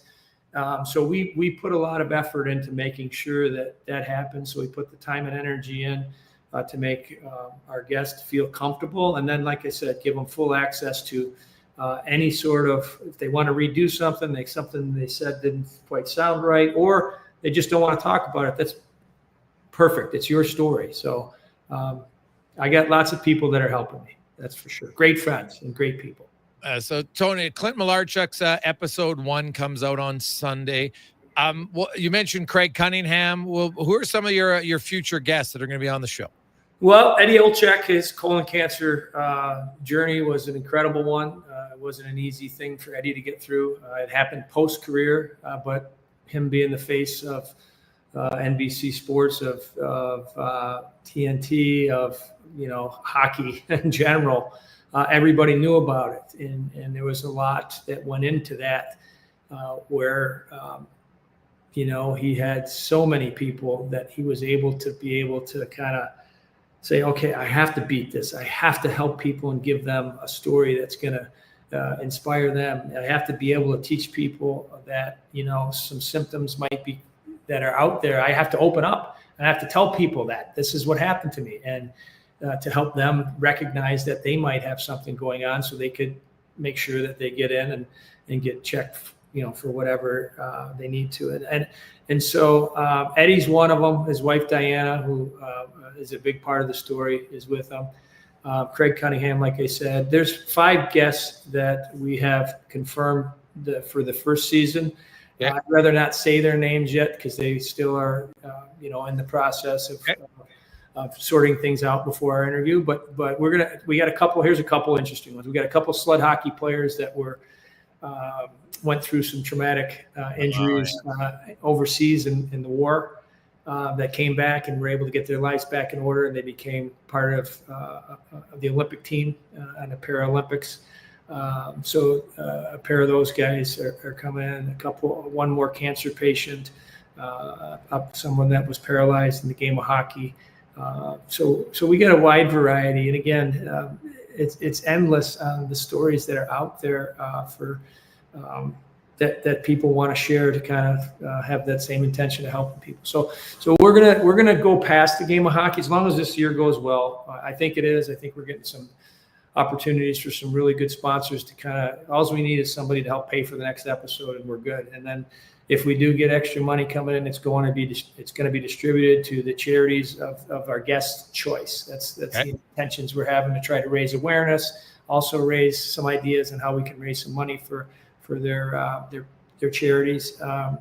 So we got some sponsors that have reached out to us that are really interested. They're gonna talk to us about the future episodes and what their sponsorship level will be. And if that all goes well, we're going to expand and get outside the world of hockey. There's stories all over the place that need to be told. And so we got some really cool ideas. Well, I think it's fantastic at a time where, it's easy sometimes for people to want to focus on the negative. I like it. I like focusing on the inspiring stories. They can be deeply profound. They can be emotional. I could even tell in our first segment, like it's emotional at times to talk about things. And I'm a big believer in emotion. Like ever since my father died, I kind of blame him because now I cry way more than I should at certain times when I'm not even sad. But that's just okay. Yeah. That's how life is. Oh yeah, it's a running joke with my wife for sure. But I wanted to ask you is, like a comfort level for you, Tony. Like you've been a coach, you've been a player, you were always on the other side. Now you're the one being the interviewer. How was that? I'm enjoying it. I mean, the coaching part, I was fortunate. I was, a player coach for, I don't know the total amount of years, but a long, long time. And, you feel like a little kid. You do. You still feel like, you lived your dream. You played in the game, then you stayed in the game. You coach. You're part of all these great organizations, and then get a chance to go back and coach college where you played college. I think that's part of the storyline there too, is the fact that no matter how great life seems, all of a sudden there might be that big stop. Like I had one with the brain injury. I had brain surgery in the middle of my career, and I didn't think I was going to be able to come back and play. I just wanted to get through the surgery and get fixed up and be a dad again. And then, I made the decision to come back to play, but everything's going well for me again. And all of a sudden I'm back in Wisconsin and don't feel good. Next thing you know, the doctor says, hey, you got cancer. Like life stops at a certain point, and you got choices to make on how you're going to deal with it. One. And then I think the other thing is you realize is that no matter how invincible you seem as an athlete, there are life traumas and crises that happen to everybody, no matter what you do and no matter how you live your life. And that's where you mentioned your faith. You mentioned so many things that are important, your character, your friendships, so many things that really help you when you do get to that point. And all the lessons I learned in the game of hockey about teamwork, about mental, I don't want to say toughness because that's probably the wrong phrase, but just the way to mentally categorize stuff and control things was something that really helped me as well. And again, my teammates, every second my phone was lighting up when I was going through treatment. Somebody had sent a text or a well wish that means, I can't tell you how much that means, and knowing that people are caring about you and thinking about you as you go through your stuff. One last one, Tony, before I let you go, I'd be remiss not to ask you this, just because you just celebrated 1 year cancer-free, which is awesome. What message would you say to those who are currently going through, their own cancer battle or radiation treatment, as well as their support family? Couple things. I got a whole list of things. Clint explained this to me for his well-being, and it's you're not doing it alone. So don't ever think you're going to do it alone. And to me, there's some sort of a risk in that, because there's, I was in the chemo labs where you walk in and there's rooms packed with people. And there were lots of older people that were there alone. They didn't have family members. They didn't have friends. You got to find a way to find something that can be there with you. And it could be a stuffed animal. So I saw patients bring in stuffed animals. I saw older patients bring in a little blankie. Some sort of security thing that they know they're not doing it by themselves, I think is one important thing. People care, the doctors care, the caretakers that are at the hospital, the support people at the hospital. I'm overwhelmed that they could come there every day and figure out how to help you in a positive way that makes you feel comfortable, that they care about you and your feelings and whatever. And I was so lucky. Carbone Center and Sloan Kettering, I did treatments at both places. And they made every patient, I watched them deal not just with me, I watched them deal with the older people, with whatever. Their ability to be able to get in that mindset every day to help people was overwhelming. So the doctors, the caretakers, those are the things. Eddie bragged about that too. It's overwhelming when you become a patient to see how many people care that are in that field, that dedicated their lives to be there to help people that are going through really, really tough times. And that was a very eye-opening experience. And I go there, and I went back last week. I had to go to the hospital for something, actually part of this project. And I walked in the chemo room, and I didn't, you have different nurses every time. And I walked up to every one of them I saw, and I said, hey, I was a patient over a year ago, and I just want to tell you, I've sent notes and done some other things, but I just want to tell you firsthand, I couldn't be more grateful for what you guys did for me. And please share that with all the other nurses, that an old patient came back and just wanted to tell you guys that. And, they're special. And that was something I learned as well. I don't even know what your question was. I just started. No, it's all good, Tony. You answered it very well. And showing gratitude is one of the greatest things that we can do to our fellow human beings. I can tell you, Tony, I'm so gracious for your time today. And I can't wait to watch this episode and all the other episodes. And we'll probably have to have you back on again to talk more about Fight for Life. So best of luck with that. And congratulations. Oh, I forgot to ask you one quick one. Please tell me you had a fun celebration when it was year one. You better have done something good. Very emotional. Okay. There's, you talked about crying. My kids, the same thing. I used to go to Disney movies, especially after I had my head injury. I go to Disney movies and my kids would look at me, Dad, are you crying again? And I said, stop, watch the movie. And there's, I wouldn't say I'm softer, but I would say I recognize a lot of other things in life that are really, really special to me. Yes. That I think when you're a player and you're going through that, it's just every day is, get ready for the next game, hurry up and do this, that, and the other thing. Things don't sink into you until you have that opportunity of a life-changing incident that actually molds you and kind of steers you back on track to what life's all about. And so I think, that's where I'm at. So I did celebrate from the standpoint, I got really emotional. And like you said, gratitude towards all the people that helped me get to that point. Well, that's awesome. Thanks so much for this, Tony. And we'll talk to you again soon. And enjoy this and enjoy the launch. I'm sure you put a lot of work in that. And hopefully you can sit back and enjoy Sunday night's broadcast. I appreciate your time, Jace. Thanks so much for having me. We'll get on. If you need me again. And Clint, by the way, if you ever want to get Clint on, he's a tremendous interview. So I'll we'll hook that up. Yeah, for sure. He's got more fun stories outside of all of his stuff about. He's a rancher, buddy. Hey, I'm a farm kid at heart, man. We can talk ranch stories all day long. That'll be great. And he would love that. Awesome. Thanks, Tony, so much. Have a great day. Thank you. You bet. Take her easy. That is Tony Granado. Fight for Life comes out this Sunday on the NHL Network. And as he says, they're going to have the first one of a month, and they're going to have other episodes. Craig Cunningham, for those of you who don't know, remember Craig, he almost died on the ice. That was a very scary situation. And I love the fact, you're branching out, sledge hockey. You just think about some of those athletes and, the injury that they had to incur. And then, to be able to persevere. I've spoken to quite a few of the members of Canadians' national sled hockey team. They absolutely dominated me when I went to play that game for fun. I was like, oh my God, these guys are unreal. But it was just listening to, some of them were, their life changed dramatically. And I love inspiring stories. I think you can learn from a lot of people.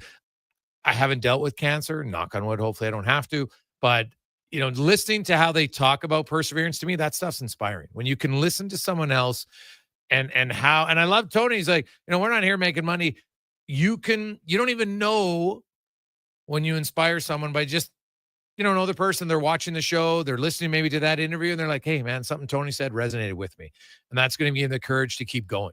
I love what he said. The first day of your healing process is the first day when you get to chemotherapy, because I know those drugs, man, that's no joke. You feel awful. I've talked to people. I know people that are going through it right now, and it is a tough slog. And that I'm always inspired by people when they're able to just every day they push forward through it. We see kids at the Stollery, kids and families in lots of different situations. And if one of you are going through that right now, I hope you're able to look in the mirror and be proud of yourself, because not everybody keeps pushing, unfortunately. For you to keep pushing and just making it to tomorrow and keep battling through your treatment, your radiation, or, if you're having a mental health tough day right now, right? Next day's a new day and you keep battling. So good for you. We'll take a quick break. We'll return. It's the Gregor Show presented by PlayAlberta.ca. The Discover Days sales event has been extended at Volvo Cars Edmonton. Lease a 2025 XC90 plug-in hybrid from 1.49% and save $7,500. Final month extended. Lease or finance a 2025 XC60 from 0.49% and save $4,000. Save up to $7,500 on a 2025 demo XC40. Come and discover the deals now at Volvo Cars Edmonton. Great vehicles, better service. Only at VolvoCarsEdmonton.com. McDonald's sundaes and snack size shapes are $2, or get $1 cones exclusively on the McDonald's app. With those prices, your hands are going to be full of treats. Like Alex here. My phone. I got you. App download and registration required. At participating McDonald's in Canada. Taxes extra. Prices exclude delivery. Mr. Allen Auctioneering's annual Classic and Collector timed auction is this Saturday at 10 a.m. Featuring 1968 Ford Mustang 302 convertible and 1941 Chev 1573 pickup, plus many more classic collector and vintage vehicles to choose from. Info at maauctions.com. Hey, Gary, is that your dad? No, this is Evan, the new sales rep I hired. Oh, first impressions matter, but when hair loss takes over, it can feel like you're not being seen for the maverick you truly are. Hi, I'm Dr. Vance Elliott. At Advanced Hair and Skin Surgery, we know that hair loss is more than just a cosmetic issue. It's personal. Let's discuss all the cutting-edge options available so you can make a great impression every time. Book a free consultation today at drvanceelliott.com. Missioner Allen Auctioneering's annual Classic and Collector timed auction is this Saturday at 10 a.m. Featuring 1968 Chev Camaro SS, 1980 Chev C10 Short Box, plus many more classic, collector, and vintage vehicles to choose from. Info at maauctions.com. Portions of this hour brought to you by Elks Nation, 2 weekly podcasts with Eddie Steele and Declan Kruger breaking down the green and gold, the most in-depth EE football coverage on YouTube and wherever you get your podcasts. The Jason Gregor Show, the best of Edmonton sports talk and beyond. This is Sports 1440. Presented by PlayAlberta.ca, Alberta's only regulated online gambling website.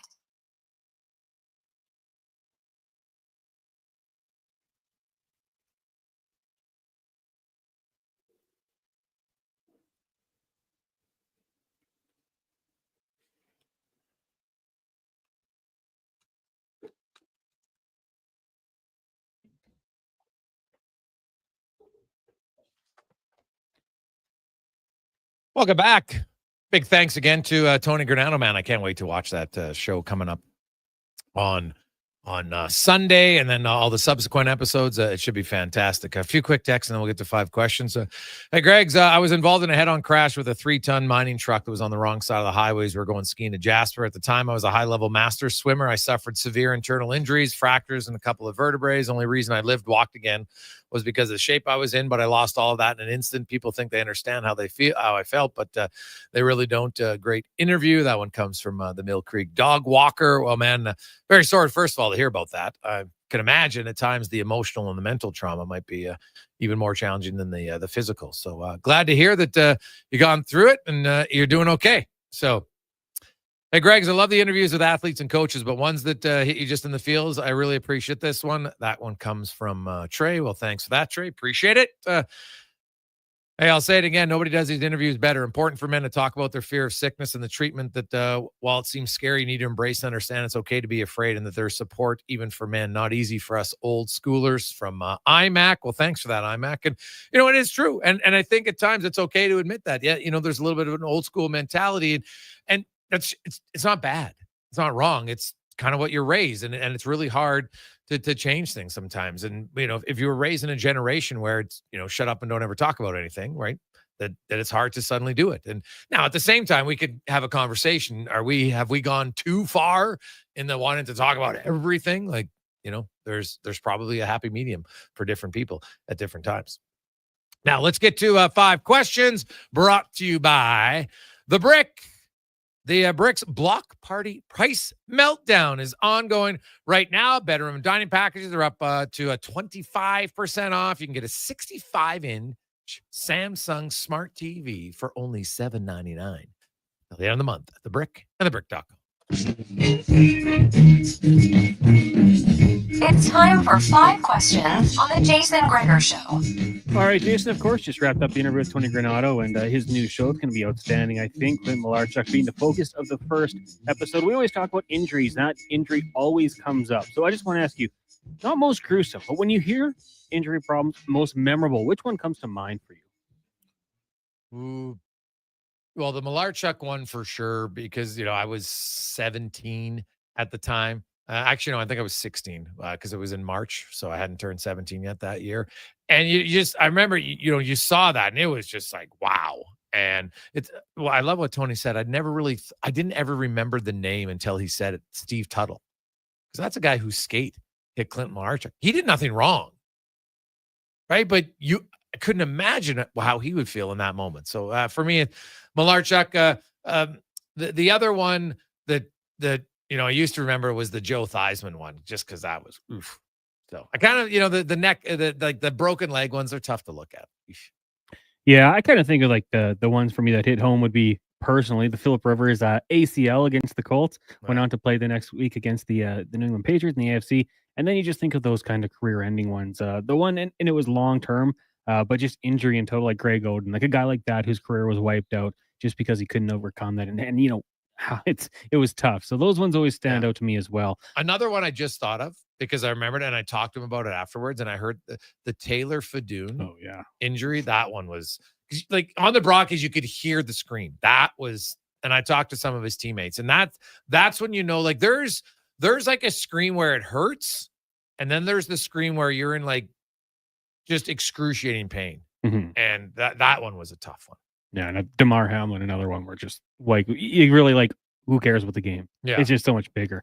Question number 2 for you. Saw a recent quote from longtime NFL receiver Deshaun Jackson saying he doesn't like wearing his Super Bowl ring because he didn't even play in the game. To go even further, he didn't play on that team since November 2nd. Trivia question: which team gave him that ring? But if you were him, would you be wearing the ring out? No, I totally understand it. I completely understand that. Like now, had he played even in the playoffs, like or at one round or something, you know, you could tell yourself, hey, you know what? I contributed, you know, I made a play in this game and we won, but you don't play a game for November. Basically, what did you say? November 2nd. So basically November all 2nd. November, December, January, it's 3 months. You're not playing. Yeah. I think it would be, it'd be very difficult. And I could understand why you probably feel, like I was on a Super Bowl winning team, but I didn't play. Yeah, I mean, it was the Rams. I had no idea he was even had that ring. I'd probably keep it for house parties, maybe a little bit of a party trick. Hey, let's check this out. But yeah, I would not wear that out in public. He did nothing, had nothing to be involved with the team for like 3 months. Totally understand it for him. Question number 3 for you. If you're the Cincinnati Bengals, how are you handling the Trey Hendrickson situation? Ooh, yeah. So he's officially a holdout. You need Trey Hendrickson here. Like, I don't know what's the holdup, to be honest. Like, the parameters of what his contract should look like are pretty straightforward. It seems like it's going to come down to the minutia of guaranteed money, right? But the amount of money he's getting, Connor, I assume is not really the negotiable part as far as what the base is going to come down to. Should he not get what just the recent other top end guys have gotten? Like, I don't see why this is such a difficult negotiation. Like, to me, you've got the blueprint of what the contract should look like. He's he led the league in sacks 2 years in a row. Like, come on. Yeah, I mean, for me, he has the most over a 2-year span. I don't think he led it 2 years, but last year for sure.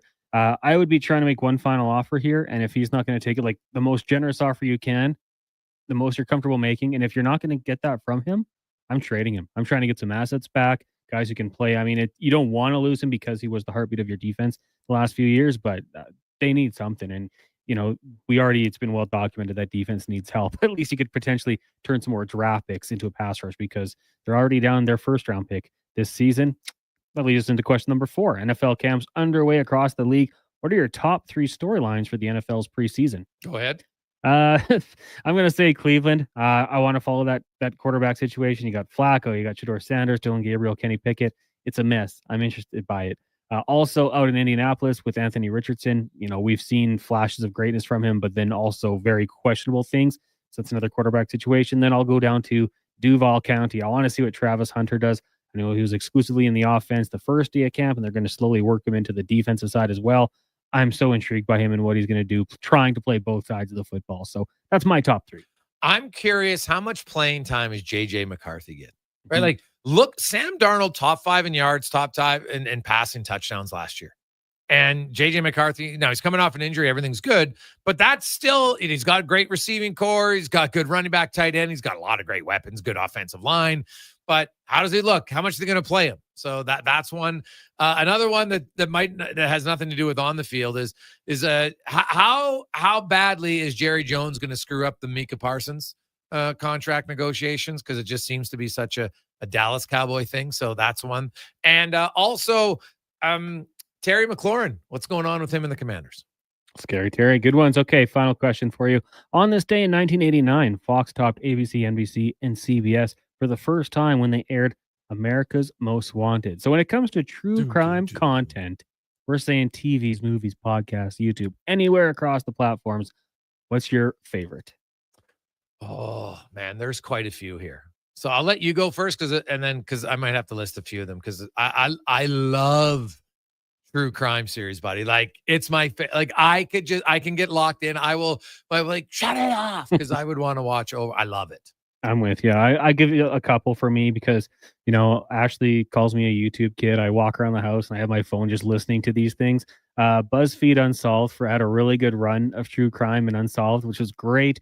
Mr. Ballin is another podcast. You can watch him on YouTube or Amazon, wherever. Does some really good stories. Very good storyteller. And I got to go with the classic, Unsolved Mysteries. Frustrating because you don't get the satisfaction of knowing what happened. I can't. But when that music kicks in, Gregor, I just get goosebumps. Yeah. So those would be some ones that I like. Yeah. Now, it's funny that you say that because The Killing Season, did you ever watch that? No. It's basically, it's a documentary, and it investigates some of the most bizarre unsolved serial killers Okay. of all time. And there's something about serial killers. I've read lots of books on them, and you can't rationalize to think how they think. So that one's crazy for me. And the other one that Inside the American Mob, it's another really good one I recommend watching. So 10 episodes. And now again, this goes back to my infatuation with it, but the Killer Speaks, real convicted killers. Right now, they weren't serial killers. Just they describe their crimes in full detail, and you're just like, you learn more sometimes. Like sometimes they're just psychotic, but then others there's things that occurred, and you're like, all right, I can kind of understand what would put you over the edge there. So the Killer Speaks was pretty good as well. There you go. Let's get to the con man and a Sports 1440 update, and then we get to Spec. Sports 1440 update brought to you by Legacy Heating and Cooling, home of the no payments, no interest for 1 year on your AC unit. Stay cool all summer long. LegacyHeating.ca. This is a Sports 1440 update. 15 games in the majors tonight. The Jays in action, taking on the Yankees once again out in Toronto. First pitch 5 minutes away earlier today. Yet the Reds getting past the Nationals 5-0. Brewers over the Mariners 10-2. Dodgers get by the Twins 4-3, and the Rockies blank the Cards 6-0. Riverhawks in action tonight, taking on the Apple Sox once again. First pitch 7:35 from Wenatchee. And one game in the WNBA this evening. The Dream in Phoenix taking on the Mercury. Tip-off set for 8 o'clock. Coming up in hour 4 of the Jason Gregor Show, we'll be joined by Mark Spector of Rogers Sportsnet. I'm Connor Halley. This has been a Sports 1440 update.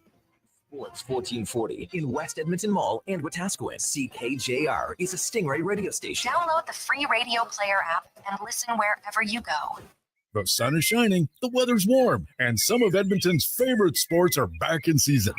If you're looking for the cherry on top of a perfect summer day, check out Play Alberta to experience casino, sports, and lottery all in one app. Download the Play Alberta app today and deposit $20 or more with promo code SUMMER to claim a $100 casino bonus. That's promo code SUMMER for a $100 casino bonus on us. Redeemable once per Play Alberta account. Remember, if you gamble, please use your game sense. McDonald's Sundays and snack-size shakes are $2, or get $1 cones exclusively on the McDonald's app. With those prices, your hands are going to be full of treats. Like Alex here. My phone. I got you. App download and registration required. At participating McDonald's in Canada. Taxes extra. Prices exclude delivery.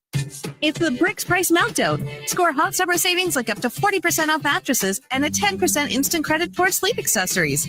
Save up to $900 off sofas and sectionals, and up to 25% off bedroom and dining packages. Plus, buy more, save more on select major kitchen appliances, up to $500 off. Even more, find hot prices on Canadian-made pieces and get up to 15% off patio furniture. Some exclusions apply. See in-store for Afternoon. details. The Brick, having saving you fan. more. On the Rocks, the party never stops. Check it out. Mondays. Con Man's always got some great tunes that match kind of the theme of the interviews. Tony Granado joins us. Plus live music every Friday, Saturday, and Sunday, along Big with thanks DJ again to- K. Hold on, let's not forget $5 happy hour, 7 days a week. Your bar, your party, your On the Rocks. On the rocks. Jeff Brab and 118th. Diablo Boots sells only Canadian-made work and biker boots made by Canada West. No American or boots made in China, so no tariffs. All of Diablo's boots have replaceable soles and heels for longer life. Sizes 6 to 14 triple E. Buy quality, buy Canadian. And support Canada West and Diablo, the two best names in the boot business. So save on boots by Save On Foods. That's Diablo Boots, 3340 Gateway Boulevard on the east side of Save On Foods. Buy Canadian. They're terrific.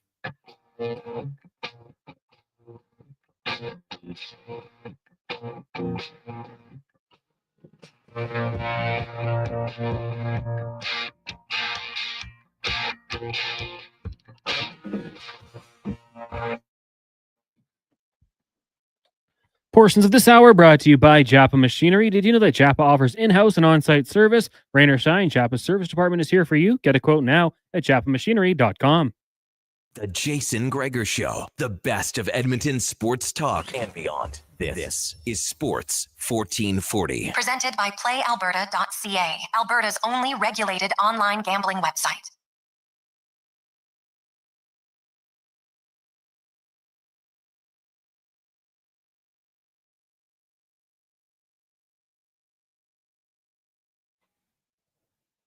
Just after 5 o'clock. How are you? Welcome back. It's the Jason Gregor Show, as always presented by PlayAlberta.ca, where you can get in the game tonight. Jays, Yankees, first pitch coming up in 1 minute. So you'd have to do it very quick. PlayAlberta.ca, but it is Lotto 649, $26 million, and a classic jackpot of $5 million at PlayAlberta.ca. As it's time to get to the spec report, brought to you by GS Construction, your underground infrastructure specialists. They do anything from helping you ensure you got running water to your home to ensuring that freeway you're moving on is smooth. It's GS Construction, the underground infrastructure specialists. As Mark Spector joins us, wrapping up. Spec, how many years have you had the Spec Classic golf tournament? Completed the 12th year, so that's probably about 11 more years than I thought this sucker was going to last when they slapped my name on it back in the day. But going strong still, baby. Well, I was talking to Jerry, and you guys are up at like $1.5 million raised, which is fantastic in 12 years. That's outstanding. And I had a great time with the guys I golf with today from Fountain Tire. We had lots of laughs. Our good buddy Mulligan, that was the nickname I gave him.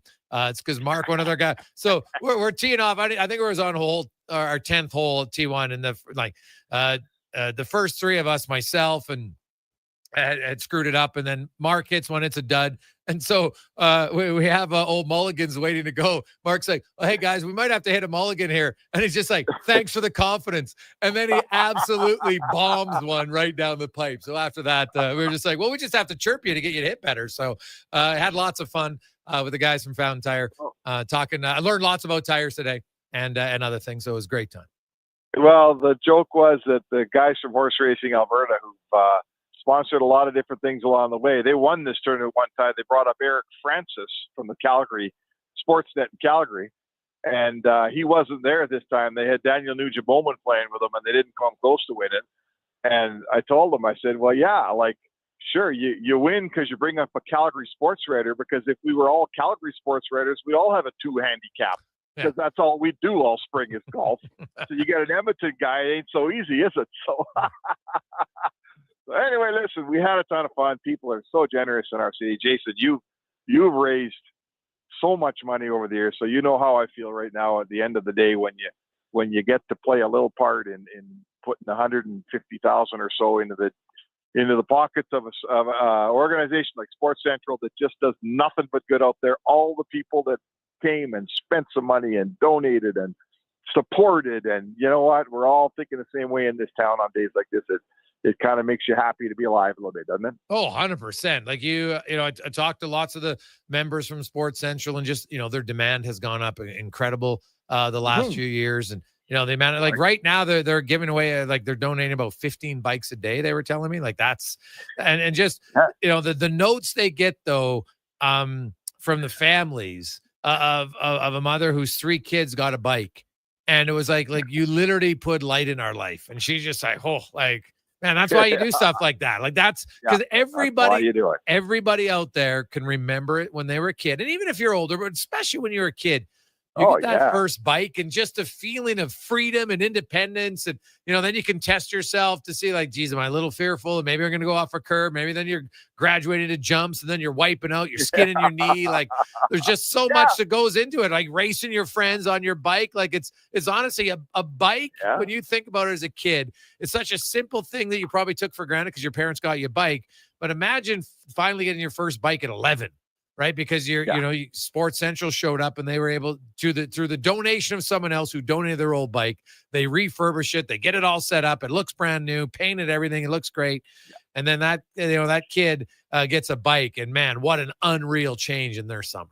Well, I'll tell you what, and I'm probably giving away something here I shouldn't give away, but when I got a guy out there who owns a business or who's considering maybe coming on as a partner for my golf tournament or for Sports Central, the closer always, Jason, is you bring them down there to Sports Central and they walk through there and they see what the volunteers are doing and they see the space we have and what we're doing. Every square inch has a piece of hockey gear or soccer cleat, or, our bike shop is filled with all these old former heavy duty mechanic guys who retired. They're all in there. The country music's on and they're fixing bikes and putting them together. I bring a guy through there and he walks through Sports Central and they never walk away and say no, man. They say yes every time, because you just got to see it with your own eyes. Anyone out there who doesn't believe me, I challenge you. Go down to Sports Central. It's by the old Northlands Coliseum. You walk through there and take the tour and tell me if you don't feel like helping out when you're done. Yeah, no, it's a fantastic charity. It helps a lot of people be active and just, some freedom, some confidence. And really a lot of times just, getting a bike is one thing, because then you feel like a group of your friends have bikes, but getting to play on a sports team and for some kids, it's the first time just to feel part of a team. And you're, like hip, hip, hooray, you're in there. Like for some people that's a real big deal. So yeah, kudos to you and everybody who helped out. It's awesome. Thanks, Jay. Thanks a lot. The Jays Yankees game last night. Speck comes down a 9th inning home run. I do want to, we talked about this earlier, and Vladdy Guerrero had 3 hits last night. Great, but they're 3 singles, and he's got 1 home run, I think, in his last 17 games. Heck, Matt Barger has more home runs than him. Springer has more home runs. Like at some point, it can't just be about exit velocity on a single. You got to start seeing some big hits from this guy. Hey, listen, you pay your best guys the most money because they're supposed to be the most productive, right? Everyone has a bad season, or maybe their number is, everyone's numbers don't go up every single year. But let's look at the Oilers. People have, you want to complain about the Oilers, that's fine. Here's what you can't complain about. Your top 2 guys are your top 2 guys every year, right?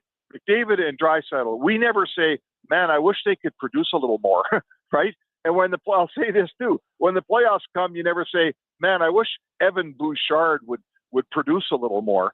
So it is absolutely fair to look at Vladdy Guerrero Jr. and say, let's go, man.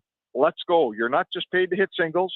You're paid to hit home runs. You're paid to bang some balls off the wall when there's 2 men on. And don't feel guilty. Singles nice, and a hit is good. But it can't just be singles from Vladdy Guerrero Jr. I could find a guy, pay him a quarter of what Guerrero Jr. is making, and he can hit singles too, right? Yeah, no, 100%. Like you just, especially last night, you look at it, the Yankees got all their runs off of home runs, right? Yeah. And so you can have 3 hits in their singles, but that's what makes baseball so great, is like you get 1 for 3, but if a single gets you a 1 for 3 or a home run gets you 1 for 3, well, now you got an RBI and, you got a run scored. Like it's just a big difference. And so I just been looking at Vladdy's numbers, and I'm like, they're really low, and the Jays are playing great, but if they want to go deep in the playoffs, he's got to start hitting some bombs. That's just a fact. Yeah, no, the support, there's so many guys having great years, and probably in the end, and we're not at the end yet. We just had the All-Star game. So, I would say Chikai a little bit. This team's won, what have they won? 11 of the last 12 at home. Oh, yeah, they're good, we're not here to beat up the Jays, right? They're not going to win every night, and the Yankees are good, and they're trying too. But at some point, if you're going to get over the top, your best guys have to be your best guys. And that means Gossman has to give you what he gave you the other night, 4-hit ball through 7 once in a while. And your big first baseman's got to hit a dinger or 2, man. That's why he's cashing the big check, is to hit a dinger or 2. And we'll be tapping our foot if we get into October and he's still, meeting out singles when you need doubles and home runs. Yeah. But it was a great game. And, I'm looking forward to the rubber match tonight as well. I don't know if you heard the interview we had, Spec, with Tony Granado last hour, and Fight for Life is a new kind of documentary series that he's coming out. It's debuting on Sunday. Clint Malarchuk will be the first one. And it just talks about people literally who were in a fight for their life. And, I watched the trailer, Clint Malarchuk, he had PTSD, which doesn't surprise me. He dealt with depression, dealt with alcoholism, like lots of things, man. But the other thing, Spec, was that, that Tony brought up was Steve Tuttle. Steve Tuttle, it was his skate who cut Clint Larson. Oh, yes, I know that. He did nothing wrong. But, Tony was talking about, like, there's so, like, the doctor who had to treat him and, like, all the other people that endure, like, this serious trauma in a situation like this. And they interview them and Clint's wife and, what she had to. Like, I'm really, and then, they have some other people they're going to talk to. And obviously, Tony's gone through cancer. He had a major brain injury. Remember when he played and he had the brain injury? So he's endured some pretty traumatic stuff. But, man, I'm just telling you, like, I can't wait to watch this. It's going to be awesome. These are the type of shows, those type of documentaries. I don't care if it's sports or not. I'm all into it. I love it. Yeah, no, it sounds powerful. And I mean, you're right. Like, there's lots of injuries and there's lots of situations where you go, like, I don't like how this looks. And the trainer goes out and the guy limps off. But I mean, he almost died on the ice. Like, he was bleeding out. And for everybody around him that night in Buffalo, if I'm not mistaken, it was in Buffalo. I believe it was in the old Odd, if I'm not mistaken. Everyone around him, like, that was panic central, or I should rephrase that. It's don't panic central. It's get in there and do the job that everyone warned you might have to do one night. So I could imagine there's 100 trainers out there who have been trained to deal with that situation and have never faced it, right? Have never faced it. And that night, in that moment, that training staff, they had to get out there and figure that thing out quick and save a man's life. Oh my God, that was, I mean, I can picture it in my mind's eye right now. I can picture him sitting there and that pool of blood just growing way too fast and thinking, oh man, what is happening here? So, everything turned out okay. I mean, everybody lived and we did all right, but there for sure PTSD, man. Are you kidding me? Yeah. That would have been a hell of a situation to be part of. Spec, Cam Taylor reported, other people had said, today at Elks practice, people said, hey, don't, the PR guy asked the media people, and they didn't really follow up on it, but to not tweet about the quarterback and who is taking reps and stuff like that, which not tweet about it. Okay. Yeah. And so Cody Fajardo ended up taking more reps. And so, seems that he's going to be the guy starting on Friday. And there's two trains of thought here, right? You can look at, obviously they don't like what Trey Ford's doing, or is there somewhat of a protection here of Trey Ford that, man, we don't want it to snowball. I had a bad game. We go into Saskatchewan. They're maybe the best team in the league right now. It's a tough place to play. Is it better to go with Cody? Where do you come out on the decision to go with Cody Fajardo? Well, I'm going to say this. The football people that I've spoken to over the past 2 or 3 or 4 weeks even would say start Fajardo. Football people don't have the same patience that fans and this media guy does. So let me preface that. And I kind of defer to the guys that have been around the game for a long time. They all say, no, enough of Trey Ford. So having said that, I still come from the camp that this Elks team was never going to win a Grey Cup this year. Mm-hmm. For me, this year was about figuring out if Trey Ford, if you can go ahead with him, if he's going to be a quarterback. And I don't think that 5 games in, you'd give up on that. I think it's too early. I think his leash should be shorter because, yes, you got to win some games here. You can't lose every week. But I think that just like when your starting goalie has a bad game and you pull him after the second period or whenever you pull him, you go back to him because he's your number one. I go back to Trey Ford because he's my number one. If he has another 35-yard game, let's talk some more about this. But right now, he's had one bad game in a row, and now you're pulling him out. I don't believe in it. I think you start him and you show him he's your guy. All right. Spec, that's what I think. Yeah, it's valid, man. It's very valid. Well, good stuff. And we will chat with you tomorrow. Have yourself a good Wednesday, and hope you have a toast to yourself. Job well done for you and everybody at the tournament. Raising a lot of money. All right. Thanks for the kind words, Jay. There you go. That's Mark Spector, the Spec Report, brought to you by GS Construction. Elks fans, where do you come out? Do you want Fajardo? Do you want Ford? Or do you just want to win and you don't care? 833-401-1440. 833-401-1440. And now Action Electrical's testing team is on defense duty. They're the guardians of safety and compliance, a critical part of any lineup. Precisely. They perform rigorous safety and code compliance testing for commercial operations. Think of them as The referees, ensuring everything is up to standard before disaster strikes. Their preventative plays are legendary, spotting faults early. Hire the Action Electrical team to bring home a win for your project. Visit actionelectrical.net. The Discover Days sales event has been extended at Volvo Cars Edmonton. Lease a 2025 XC90 plug-in hybrid from 1.49% and save $7,500. Final month extended. Lease or finance a 2025 XC60 from 0.49% and save $4,000. Save up to $7,500 on a 2025 demo XC40. Come and discover the deals now at Volvo Cars Edmonton. Great vehicles, better service. Only at VolvoCarsEdmonton.com. Hoop, there it is. 4 days of basketball at its best. Hoop City 2025, North America's largest FIBA 3x3 showcase. The top 4 Olympic teams on both men's and women's categories, featuring Canada's women's Olympic team with Edmonton's own Michelle and Catherine Blue. More than just hoops, there's entertainment, long-distance shootout, Grand Slam showcase, plus interactive games and prizes for everyone. Hoop City 3x3 Basketball Festival, July 31st to August 3rd. Ice Palace in West Edmonton Mall. Admission is free, so bring the whole family. The dog days of summer means baseball. Every weekend, Sports 1440 carries Toronto Blue Jays ball games. Ben Shulman will have the call. Grab a cold one and tune in this weekend to Blue Jays baseball on Sports 1440. Hey everybody, it's Team Principe, the Prince of Puns, and I've got something that definitely will float your boat. How would you like to join me and the superstars of hockey on an exotic holiday? Join us on a 7-night cruise through the Mexican Riviera, leaving from LA and including Cabo, Mazatlan, Puerto Vallarta, and more. While we relax and cruise the tropical waters and have some drinks with umbrellas in them, you could attend an intimate meet and greet with legends like Bill Ranford, Jason Strudwick, Kelly Buchberger, Ron Lowe, and more.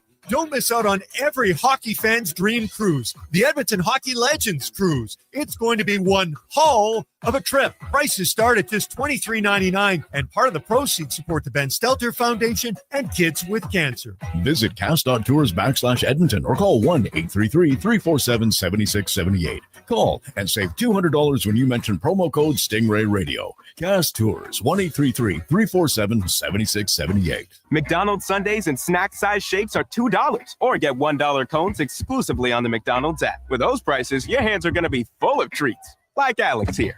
My phone. I got you. App download and registration required. At participating McDonald's in Canada. Taxes extra. Prices exclude delivery. Is your company drowning in paperwork and administrative tasks? Do you need more data to make better decisions? Nectar.io is your company's all-in-one solution for fleet and materials management, safety, time cards, and GIS-based project management. Now is the time to capture and transform field, site, and shop data into boardroom-level business intelligence, all with one login. Visit Nectar.io to book a demo today. Nectar.io, your business made better. Imagine a world where mental health is not a stigma, but a priority. At the Canadian Mental Health Association, we're working to make it a reality. Your donation of time or money at cmha.ca can turn the tide of mental health. Join the movement. I'm Rick Showers from No Bull RV. Our average used RV sells for around 30 grand. Some are more, some are less. And literally no one has 30 G's just sitting in their checking account. Monthly payments are the best way to get the used RV that's right for your family. That's right, Bob. Financing should be a stress-free process. But let me tell you a little secret. My granddaughters think I'm a model citizen, but I was young once. And if you look back into my credit history, you can see that it wasn't always excellent. Perfect credit is nice, but not easily achievable. You said it, Bob. But less than perfect credit is not a good reason to keep you from the great outdoors this season. I built our financing plans for the real world. And in the real world, nobody has a perfect credit score. So let's talk about how easy it is to make your favorite used RV affordable.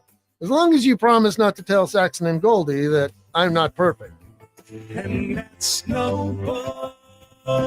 NoBullRV.ca. Portions of this hour brought to you by Cantork. What's the best way to beat the tariffs? Buy Canadian. Cantork's products are not only made in Canada, but right here in Edmonton. Save money, support Canada at cantork.com.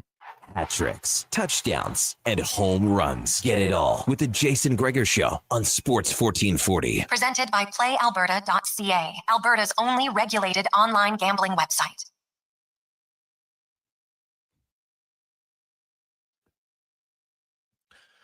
525. Welcome back, Jason Gregor. Connor Halley, Sports 1440, sports1440.ca, Oilers Nation, YouTube, Facebook, X, and Instagram. It's the Gregor Show, as always, brought to you by PlayAlberta.ca, your one-stop shop. You got casino? Check. Lottery? Check. Instance? You betcha. Live dealer and sports all in one place. And get it at the new, freshly released app as well. Download the Play Alberta app. It's even more convenient for you. We got a lot of text coming in on the green and gold, 833-401-1440. Gregor, I'm going forward all the way. That one comes from John. Gregor, the Elks need bums in the seat. Winning gets bums in the seats. Tough call, but Fajardo gives them a better chance to win now. And that one comes from Dingus. Hey, guys, I would start Ford, but the leash is much shorter than it was in the first 5 games. From Daniel, I can see that. Gregor, I'm going with Fajardo because I don't think the Elks can win. And Ford right now, I don't want to lose all his confidence. Mike, I can also understand that one, but here's my one counter to that would be, if you go in, if you're the organization, you're making a decision based on you think you're going to lose, I'm a believer that your odds are heightened that you will lose. Any game, anything can happen in a one gamer, right? We've seen it all the time. Upsets happen all around. So could they go into Saskatchewan on Friday night and win? Yeah, they could. It won't be easy by any stretch of imagination, but they definitely could do it. I'm looking forward to it. You got Montreal, Calgary tomorrow, then the Elks and the Riders on Friday. Winnipeg's in Toronto on Saturday, and then Hamilton is out in BC on Sunday. Then the Elks will host Hamilton next Saturday. That's you got some home games finally. You got the Riverhawks back next week. You got the Stingers back on the first, like, Friday night and Sunday night, and you got the Elks on Saturday night. So I know Edmonton sports fans who like going to games live, you're kind of like, geez, haven't had anything around here. Elks obviously haven't been home in a while, the bye week. So then you've got the Riverhawks are gone for a bit. They were home for the All-Star break. They had the 3 games, but usually get a whole week of 6, and then they were on the road. And now they've been gone. Stingers were gone for like a month almost. So it'd be good to have a little live sports action in our fair city once again, which I think is great. Cons, what would you do as a former football player? What would your thoughts be? Oh, it's tough. I really wish that Trey Ford would have been given more opportunities like this in prior seasons. I bring it up often, but the Winnipeg game, when he didn't look very good, it was a home and home. They went to Winnipeg the next week. I would have loved for him to get that opportunity to try to rebound and take his lumps. I do think that if they want to win a football game right now, I'm more confident in Cody Fajardo, a guy who can read defenses, will make these throws with confidence, and I think he can guide the offense and rely less on the big play. Rely less on having to run for 20 yards, break a couple ankles, and then find someone downfield for that big splash play. I think he's more likely to kind of just pick apart a defense. So I'm saying if you're looking to win this game, Cody Fajardo's the guy. But I really do agree with what Speck said. Like, they have to find out if Trey Ford is the guy going forward here. And it can't just be taking him in and out of games, because that's the exact same thing they've done the last few years, and all it has done is led to uncertainty at the most important position on your football team. So if you're going to go with Fajardo, he's got to be your guy. I think you got to roll with them. And so here's my question. So if you go with Fajardo, is he now your guy for like multiple weeks? This can't be a week on, week off thing, can it? No, I don't think so. I think if you go with Cody Fajardo, he's got to be your guy. He's your starting quarterback right now. And, cut the 50-50 reps at first team offense. Let him roll with it.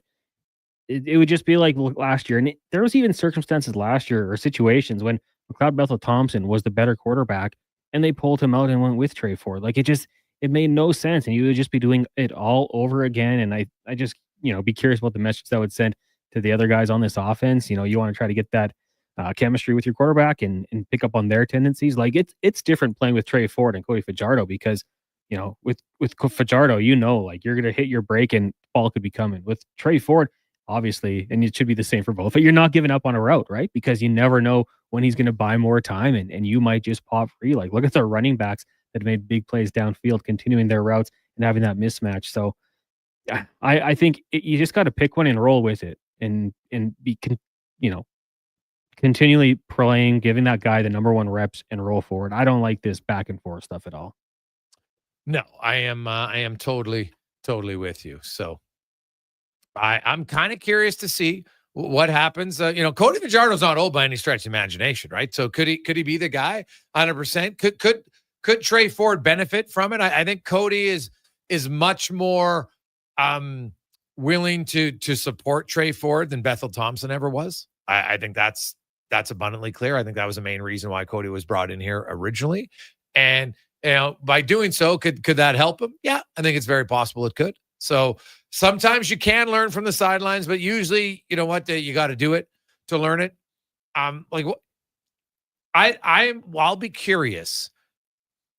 I like the play calling, even that didn't lead to plays because Ford overthrew guys or underthrew it in the case of the interception.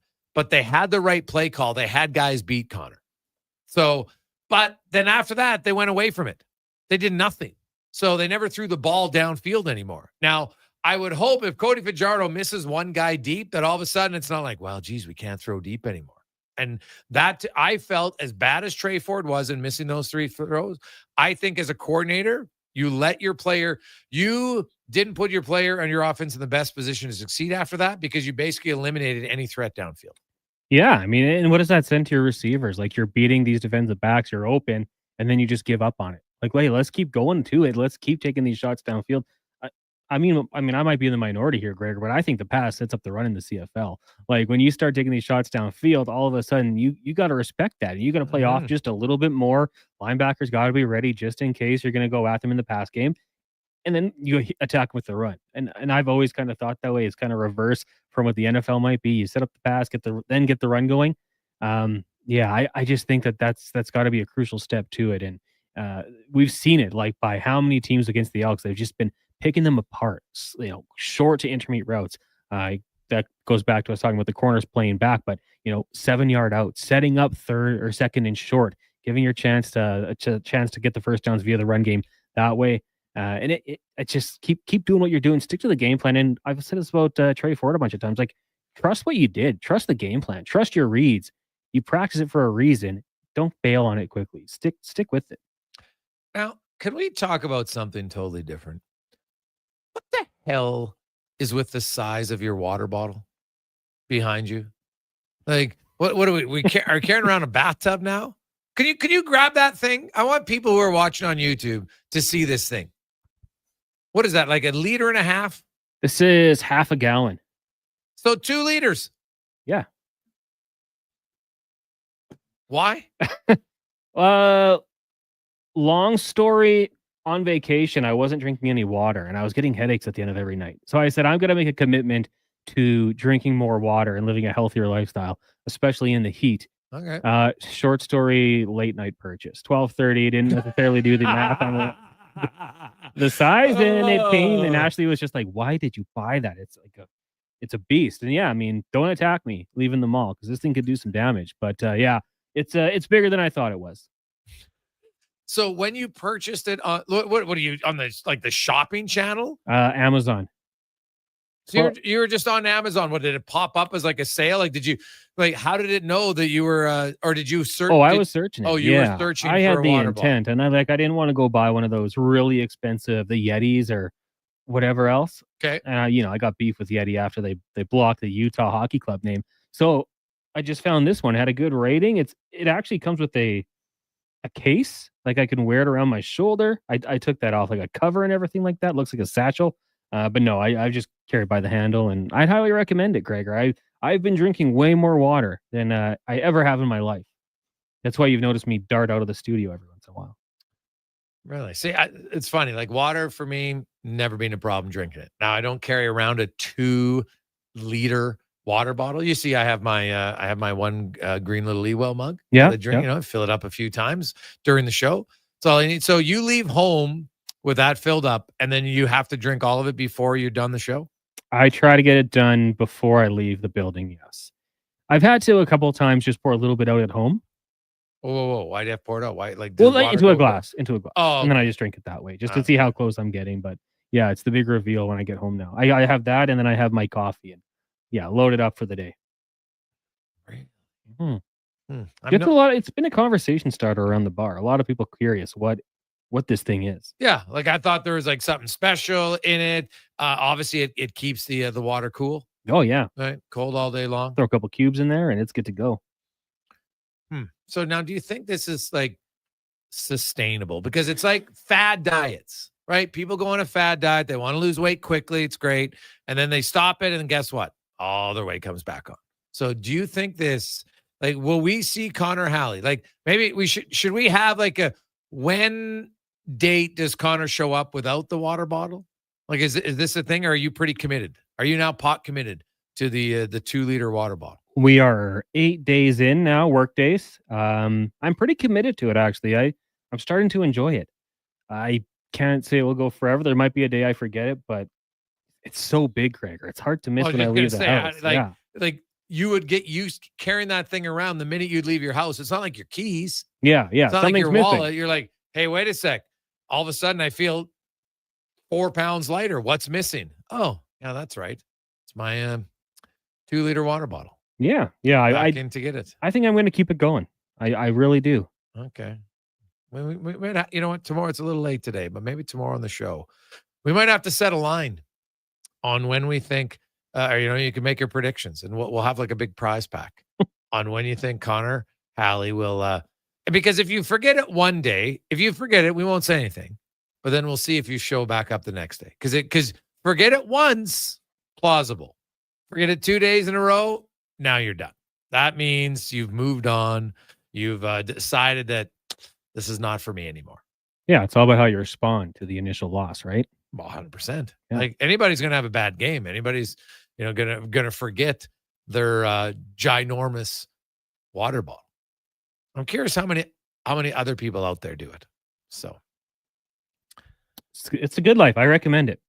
If anybody wants the link, I'll send it to them. Gregor, increasing your water intake is the easiest and most substantial way to lose weight. Throw in a morning fiber supplement in there, and you're golden.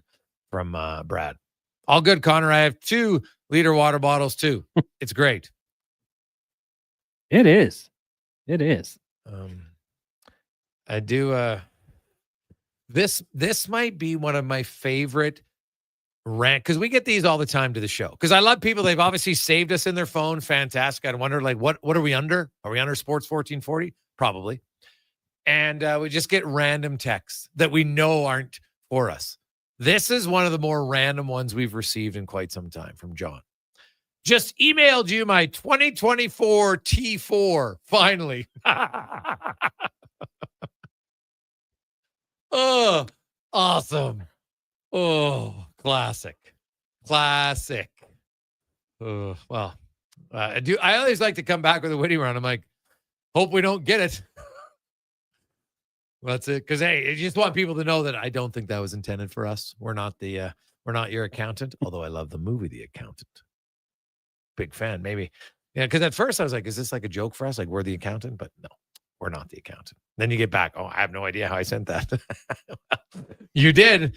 It was awesome. So we've only had 2 ill-advised pitcher texts that were sent to the wrong people. So those ones are you're just like, oof. My eyes, no thanks. So please refrain from that. We'll take a quick break. We'll return to the Gregor Show presented by PlayAlberta.ca. The sun is shining, the weather's warm, and some of Edmonton's favorite sports are back in season.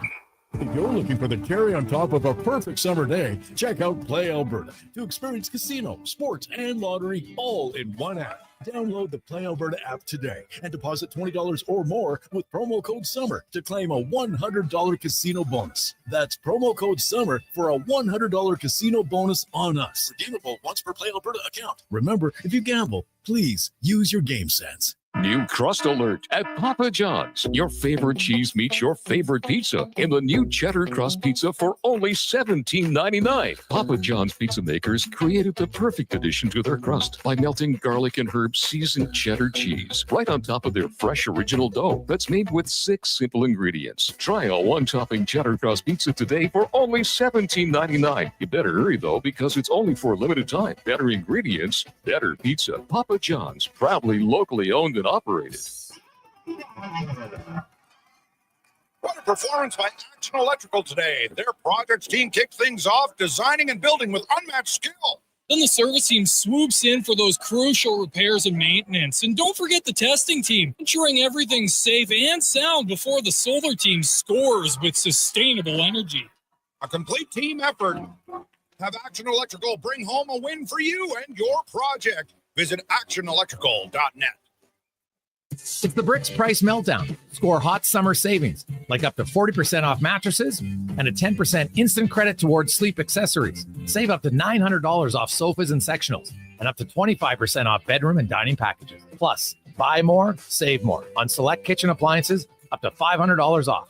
Even more, find hot prices on Canadian-made pieces and get up to 15% off patio furniture. Some exclusions apply. See in-store for details. The Brick, saving you more. So you're dying from the heat, sweat dripping on your sheets. You want to cool it down, but your AC can't compete. So you fall upon your knees and cry out, oh please, I need a cooling breeze. Send me Legacy's AC Repairman. Legacy's AC Repairman. AC Repairman. Can't spell legacy without AC. Legacy Heating and Cooling's got a guy who's really good at fixing broken ACs. So if you got one, call Legacy. Okay, see you later. Legacy Heating and Cooling. Every morning, you look in the mirror and see less of yourself. Hair loss can feel like losing a part of who you are. But it doesn't have to be that way. Hi, I'm Dr. Vance Elliott. At Advanced Hair and Skin Surgery, we understand the pain of hair loss. Our advanced hair restoration solutions won't just bring back your hair, they'll help you face the mirror with confidence. Good morning, you sexy beast. Visit drvanceelliott.com today, because it's time to be the man you remember. It's road trip season, and that means loading up on the road trip essentials like snacks, tunes, and Hondas. Sherwood Honda has fuel-efficient, dependable SUVs, hybrids, crossovers, and more to take you up, down, and all around this province and beyond. Travel in comfort and safety, going where you want to go, when you want to go, stopping to see whatever catches your imagination on the way. Summer road trips make memories that sure would last. Start yours off right at Sherwood Honda.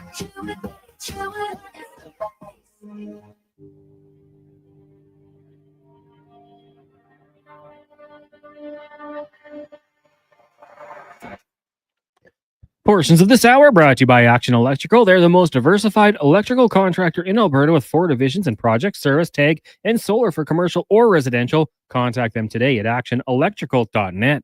The Jason Gregor Show, the best of Edmonton sports talk and beyond. This is Sports 1440. Presented by PlayAlberta.ca, Alberta's only regulated online gambling website.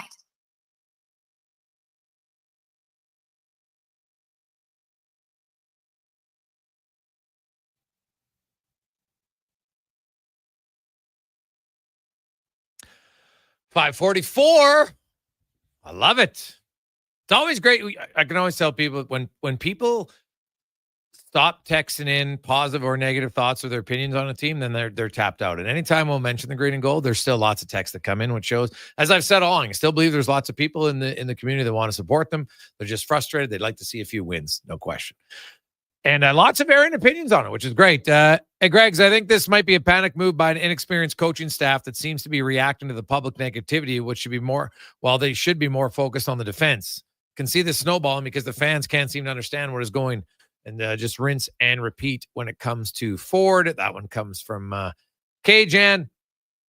Hey, guys, Cody should have the same long leash that Ford has. I mean, we gave this guy 4 years to develop. At what point do you move on? From Jordan. Interesting. I would ask this question is, what did the previous regime do to help Ford develop? Exactly. Right? They brought in other guys, played them. They didn't play very well. Ford would come in and win, and then he would still lose the starting job. I don't get it. Like, look at his record compared to all the other quarterbacks they brought in. They didn't win a game, right? They didn't win a game. So I don't know if now Ford might not be the answer, but I will say this: if you go back and look at Anthony Calvillo's first 4 years in the CFL, I'm telling you, people develop at different rates, and I can understand nervousness, everything, and Ford isn't the answer, and that's totally fine. But I would, I'm curious to see what happens this week. How does the offense perform? If Cody Fajardo comes in and they're completing way more passes, the run game's going, then you're like, hey, guess what? He's the better answer for now. And it'd be hard to argue with that. What if Cody Fajardo comes in and they struggle? Now what? You know what it does, though? This will clear up any argument that suggests it's just a quarterback. So that could be a good thing. And they'll have to look at play calling. And then at the other time, to me, Cody Fajardo comes in and plays well. If the defense doesn't pull up their socks, I don't think it's going to matter. Because this is when you're giving up over 32 points a game, it's really hard to win in the CFL. You can't expect to say, hey, guys, we need our offense to score 35 points for us to win a game. Does any other offense have that on them to say, okay, this is what you need to do? No. Like, look at Calgary. Calgary has played 6 games. They've allowed 111 points.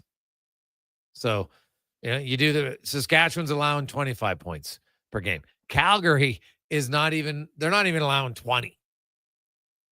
Right? I think they're, what is it, 19 for Calgary?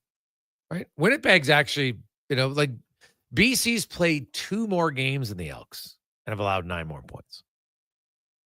So the defense has to improve for Edmonton. Like it's so painfully obvious. And Gregor, you're getting Trevor Harris coming off a game where he was 23 for 30 for just under 400 yards, 3 touchdowns. Their top receivers were extremely efficient. Like we're having this QB debate. Yeah. Defense down 2 starters in their secondary. They got to be ready. Like the quarterback play could be almost perfect and they could still lose that game. So yeah, I think defensively we got to look at that as well. What is it? Because you look at BC's defense.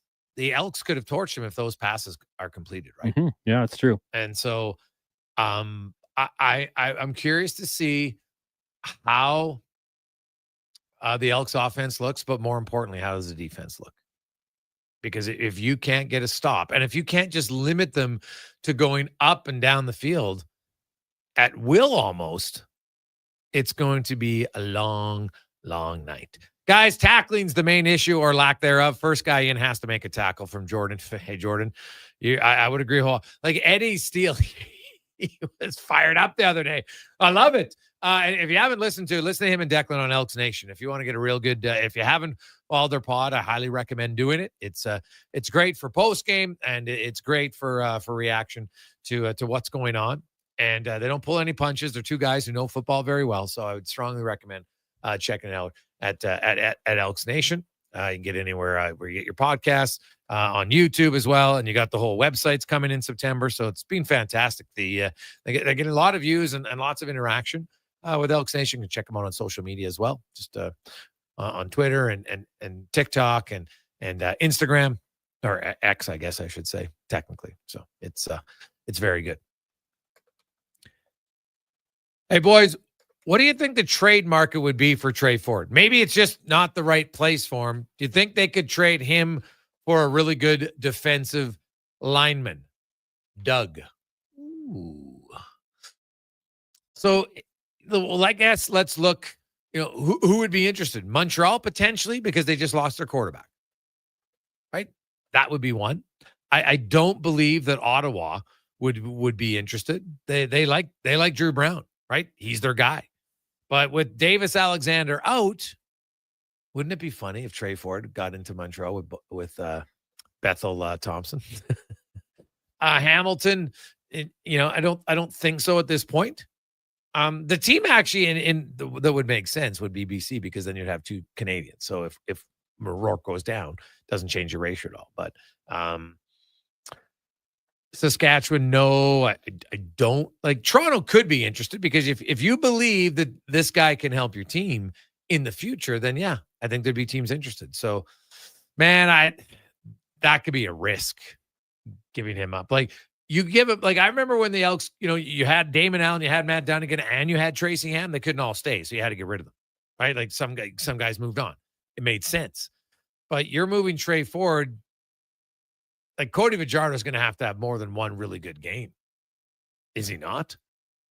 Connor Halley? Like, I don't, would you consider moving him? I mean, no, I wouldn't. I still want to see what Trey Ford can do. Like, I've been on like Spec said, I want to see what he can do this season. I want to give him that opportunity to prove that he can be a starter. I guess, would a team take him on for a good defensive lineman? I don't think so. Like, maybe you might get some guys with some upside, but if you have a really good edge rusher, defensive lineman, you probably want to keep them. I mean, the Elks invested enough. Crazy enough, Gregor. Jake Serrez is going to play. And the bye week helped them, but from what that was with him being carted off, crazy. He just popped. Well, he just popped it out, right? Like when you heard him talk about it, he's like, yeah, he just kind of popped it out, and they put him on the cart just so he didn't have to, walk all the way off, right? To do it. So I know, because there was a lot of people like, oh my God, the Elks screwed that one up, and again, you didn't know exactly what the issue is, so clearly it was nothing that was that terrible. So yeah, we'll see. It just popped it out. Yeah, just his knee popping out. No big deal. But yeah, for me, I wouldn't do that. I think you can find good edge rushers in free agency every year from the collegiate level or coming out of the NFL. I think Trey Ford is someone you got to keep around, and yeah, that could haunt you very quickly. Oh yes, without question. The chance of that doing it definitely could. Now, just to wrap up the show on our theme about, because we got way more of these. Hey guys, a cult classic that is a great movie is called SLC Punk, starring Matt Liard. I got a tattoo based on. Now, isn't that wasn't very sad? Like, I think Siegel's in that movie. I haven't watched it, but I remember it, and I remember seeing it, and it was late 90s, early 2000s, I think. So, it's a bunch of 80. The kind of geeks who become punk rockers, if I'm not mistaken. But I didn't know it was sad, to be honest. So what was sad about it? I'm kind of curious. So is it tearjerker sad or just oof sad? So hey, Gregor, if you like Sean Penn, U-Turn from 1997 is very good. Yeah, I've seen that from the HVAC hunk in Sylvan Lake. It's a good handle though. It's the one place where you can give yourself kind of a handle is on our show. Nicknames, not so much, but a handle, you can do it. So, hey, Greg's Accountant 2 is a massive letdown. Don't tell me that. I know that it's risky. I haven't watched it yet. I know it's risky. The second one, the first one was so good, it would be hard to match it. So we'll see. But I'll let you know tomorrow because I'm going to watch it tonight.